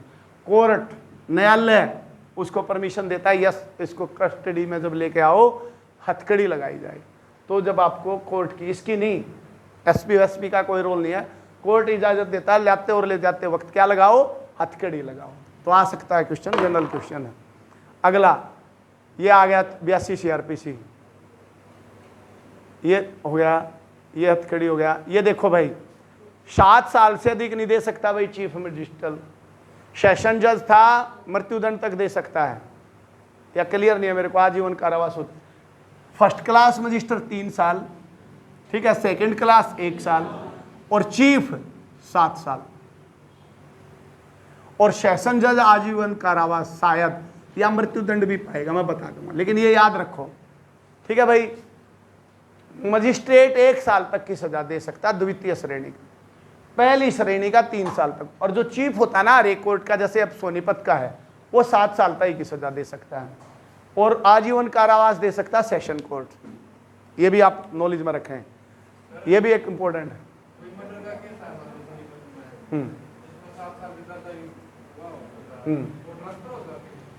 वो क्या होता है भाई, सेशन जज भी होता है हर एक उसमें, जैसे सोनीपत कोर्ट वाली में ये नहीं है, सेशन कोर्ट भी होता है, उसी में होते हैं सेशन कोर्ट भी, लेकिन वो अलग होते हैं। जैसे अब 30,000 कोर्ट है हम, तो वहीं इलाका मजिस्ट्रेट भी बैठेगा, वहाँ चीफ भी बैठे हैं, और वहाँ सेशन भी बैठे हैं। तो जो इनियस केस होते हैं ना, मर्डर रेप, वो सेशन के पास लड़े जाते हैं, इनके पास होते ही नहीं है। ठीक है ना, जो करीब 7 साल की सजा, घर में चोरी, तो वो चीफ के पास जाएगा, इसके पास नहीं रहेगा। तो बटे हुए हैं, जहाँ तक सजा 3 साल तक की है वो फर्स्ट क्लास मजिस्ट्रेट तक रह जाएंगे, चोरी चारी है, छोटे मोटे झगड़े हैं, और जो 3 साल से 7 साल तक की सजा है ये चीफ के पास चले जाएंगे, और 7 साल से जिस समय भी बड़ी सजा वो सेशन के पास चले जाएंगे, मर्डर, ये इस तरह के केस। ठीक है, तो होते ही कोर्ट में ही हैं। ठीक है, उसके बाद फिर हाई कोर्ट है। चलो, पैतृकता बताओ भाई, DNA टेस्ट, DNA टेस्ट होता है, ये इंपॉर्टेंट है। ये भी DNA टेस्ट क्या सिद्ध करता है, देखो, जैविक साक्ष्यों से अपराधी की पहचान, ये ठीक है। कई बार ये आ जाता है DNA टेस्ट किससे लिया जा सकता है, शरीर के बाल मिल जाओ, नाखून मिल जाओ, खाल मिल जाओ, हड्डी मिल जाओ, ब्लड मिल जाओ, कुछ भी बॉडी का पार्ट मिल जाए, हम DNA टेस्ट कर सकते हैं। ठीक है, इवन के सिर का बाल, उससे भी, ठीक है भाई, DNA टेस्ट हो जाता है। अन्वेषण के द्वार, झूठ को बोलने के लिए, इन्वेस्टिगेशन का मतलब इन्वेस्टिगेशन के द्वार, दौरान झूठ को पकड़ने के लिए, बोलो भाई, narco test, brain magnetic test, polygraph test, सारे होते हैं अभी ये झूठ को पकड़ने के लिए। ठीक है, सारे झूठ, इसको ऐसा एक नसाहा करवा दिया जा रहा है, एक बार साची बोल लेगा बस, और कुछ ना है इनमें। बाकी जो बढ़िया क्रिमिनल है ना, इनको एक करना पड़ता है इनका, है भाई। ये तो हमारे तेरे जिसे पर लाग गए तो सारी साची बोल दोगे, बिल्कुल 100%। जो बढ़िया क्रिमिनल है ना, जिनका एक दो बोलिए, उससे तो तू कुछ ला ले, वो ना बताते कुछ भी। ठीक है भाई, इसलिए इनकी कोर्ट में कोई भी एविडेंसरी वैल्यू नहीं है। ये एविडेंस एक्ट में बताया गया, ये तो क्राइम तक पहुंचता ही हेल्प करते हैं, वैल्यू नहीं है इनकी कोर्ट में। चलो छोड़ो इस बात को, तो तुम्हें क्या लेना। वैज्ञानिक साक्ष्य, देखो ये लिखा हुआ है, एविडेंस एक्ट चल रहा है ये। वैज्ञानिक साक्ष्य, साइंटिफिक एविडेंस, वो सत्य भी हैं और निश्चित भी हैं। मैंने बताया 45, एक्सपर्ट तो साइंटिफिक है, साइंटिफिक जो भी एविडेंस होंगे वो ट्रू भी मानेगी कोर्ट, और उनको कति निश्चित भी, डेफिनेट है वो बात तो। ठीक है बेटा, ये मतलब है। तो ये थोड़ा पता होना चाहिए एविडेंस एक्ट का। बोलो शाबाश। कन्फेशन, बोलो। एक ये और करवाऊंगा भाई, लास्ट है ये जरूरी है, लेकिन रचना जरूरी है बेटा। ये छोरी तुमने पैरा नहीं है सब इंस्पेक्टर की वैल्यू का, मैं क्या बताऊं। चाहे तो तुमने सब इंस्पेक्टर पढ़ा है इसलिए नहीं पता, अरे कुछ ना होते होंगे, है ना भाई।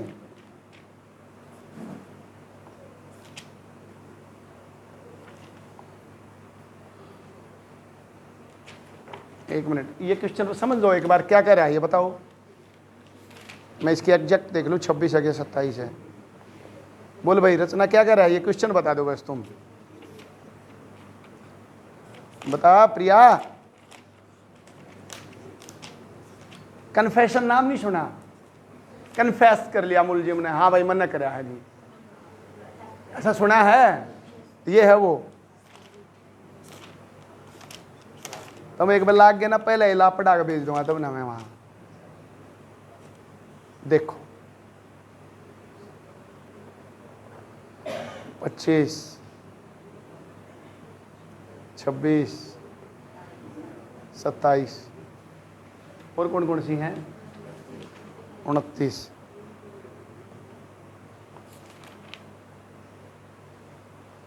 हाँ देखो भाई, पुलिस अभिरक्षा में होते हुए अभियुक्त ने एक मजिस्ट्रेट के समक्ष कन्फेशन की। साक्ष्य अधिनियम 1872 की किस धारा के अंतर्गत यह सहज स्वीकृति का मतलब ये कन्फेशन उसके विरुद्ध साबित की जा सकती है। 25 सेक्शन ये कहती है कि भी पुलिस अफसर के सामने तूने कहा यस मैंने क्राइम करा, कोई वैल्यू नहीं। ठीक है, इसलिए पुलिस कितनी बार जज को ये कहे आज इसने मर्डर करा, कोई सुनवाई नहीं होती। ठीक है, क्योंकि 25 एविडेंस एक्ट ये कहता है, जब ये बने 1872 में, पुलिस तो जलादा होती होगी भाई उस टाइम पे, तो ये कहा गया कि भाई पुलिस के सामने तो कोई भी हाँ भर लेगा, कहते नहीं पुलिस के आगे अच्छे हाँ भर ले हैं। तो वो सेक्शन यही पुलिस की कति कमजोर कड़ी बना दी, पुलिस के सामने हाँ भरी हुई कि कोई वैल्यू नहीं है, पुलिस ने तो जबरदस्ती हाँ भरवा रखी है। ये 25 कहती है। एग्जैक्ट लैंग्वेज क्या लिखी? पुलिस अफसर से की गई कन्फेशन का साबित ना किया जाना। साबित भी नहीं करने की जरूरत नहीं है, कोर्ट में लड़ना ही नहीं इस बहस पे, तो वो तो मान ली जाएगी झूठी है। ये 25 कह रही है। 26 कह रही है पुलिस की अभिरक्षा में होते हुए अभियुक्त द्वारा की गई संस्कृति उसके विरुद्ध साबित नहीं किया जाना। पुलिस ने अपनी कस्टडी में ले लिया बंदा और उससे कन्फेशन करवा ली, उसकी भी कोई वैल्यू नहीं है। और 27 कहती है भाई, इसका आंसर लगा दो 27। दोनों पुलिस से रिलेटेड है 25 और 26। पुलिस अभी रक्षा में तो है बट कोर्ट के सामने कह दिया, इसलिए बयान किए जाते हैं 164 CRPC। सुनोगे तो कभी पता लगेगा, जब भी पता लगता है इन चीज़ों का जब किसी केस में उलझते हैं। एक 161 CRPC होती है और एक होती है भाई 164 CRPC। जब पुलिस ने न्यू लाग गया ना, यू कल न मुकरेगा यू आदमी। पुलिस के करे उस आदमी ने ले जाकर समझा समझूगा बढ़िया तरीका, कोर्ट में ले जाकर खड़ी कर दे हैं, पूछ लो जी जो कुछ पूछना है। कोर्ट पूछती जाएगी, पुलिस की बताइए और वो बताया जाएगा। कोर्ट बयान रजिस्टर कर लेगा उसके, क्योंकि 27 एविडेंस एक्ट ये कहता है कोर्ट के आगे जो कुछ तूने कह दी ना वह बात सत्य है। बात समझे? इसलिए पुलिस सबसे पहला काम किए कर है, उसने ले जाएगी और कोर्ट में ले जाकर खड़ा कर देगी और ये बयान करवा देगी। 164 सीआरपीसी 164 सीआरपीसी ये कहती है किसी भी गवाह के बयान मजिस्ट्रेट के सामने पेश करवाना, और ये तो कहती है पेश करवाना, और ये कहती है वैल्यू है एविडेंसरी। नहीं समझे? दोनों बात जुड़ी कि ना जुड़ी? बोलो भाई, अरे बोलो बेटा, मैंने क्या कहा भाई? भी मिला है कुछ समझ में? 164 ये कहती है किसी भी गवाह के बयान करवा दो कोर्ट में जज के सामने, 164 कहती है। 161 ये कहती है पुलिस हर एक आदमी के बयान लिखेगी जो भी गवाह है। अब देखो एक मिनट, लिखो मत, सुन लो एक बार, थोड़ी बात सुनो। 161 सीआरपीसी ये कहती है लो कि भाई पुलिस हर एक आदमी को जिसको भी गवाह बनाना चाह रही है उसके बयान लिखेगी। फिर तो समझ में आई बात? बयान लिखेगी। किसके तहत लिखे जाते हैं? जब भी कोई क्राइम हो जाए पुलिस आपकी गवाही लिखेगी ना, तो ऊपर ये लिखा जाएगा स्टेटमेंट अंडर सेक्शन 161 सीआरपीसी। इसका मतलब क्या होगा? पुलिस ने बयान लिखे हैं। इस पुलिस के बयान की कोई वैल्यू नहीं। 25 और 26 कहती है एविडेंस एक्ट, लिखे जा तू जो कुछ लिखना है। समझ में आई बात? समझे? अब पुलिस एक सेक्शन कहती है 164 सीआरपीसी, पुलिस चाहे तो किसी भी गवाह के बयान जज के सामने पेश कर सकती है। जज लिखेगा। अब ये जज ने लिख दिए, लिखेगा पूरी कथी जो कुछ कहे, हाँ भाई तेरा नाम क्या है, ये पूरी लिखता कई पेजों पे, प्रिंट आउट निकाल के देता फिर पुलिस को, अगर भाई ये कहे हैं इसने। अब वो जो बयान देगा ना वो पुलिस अपने फाइल में लगा लेती है, शेयर हो जाती है पुलिस ये बयान होते ही। अब उसने किसके सामने कह दी? कोर्ट के सामने। कोर्ट के सामने किया हुआ बयान 164 का कहाँ वैल्यू है? 27 इंडियन एविडेंस एक्ट। उनकी गवाही मान्य होगी। अब तू मुकर रहा है तो मुकरे जा, जज के सामने कह रखा है तने, तो इस पे भी सजा कर सकता है जज चाहे तो। भाई ये तो कोर्ट में कह रखा है, ये बदल गया होगा, इनकी सेटिंग होगी बाद में। यह बात जोड़ पाए? जोड़ पाए भाई? ना जोड़ पाए तो ना सही, और जोड़ लोगे तो ठीक है। 27 इंडियन एविडेंस एक्ट ये कहती है confession before the magistrate admissible है। ठीक है भाई, ये कहती है। अगला लास्ट, बस भाई लास्ट है ये थी भाई आपका जिनका कांस्टेबल का पेपर है अभी, जिनका 7 और 8 के लिए कर दे बेटे बंदी ने, उनके लिए आईपीसी, सीआरपीसी और एविडेंस एक्ट। फालतू की चीजें ना पड़ गए।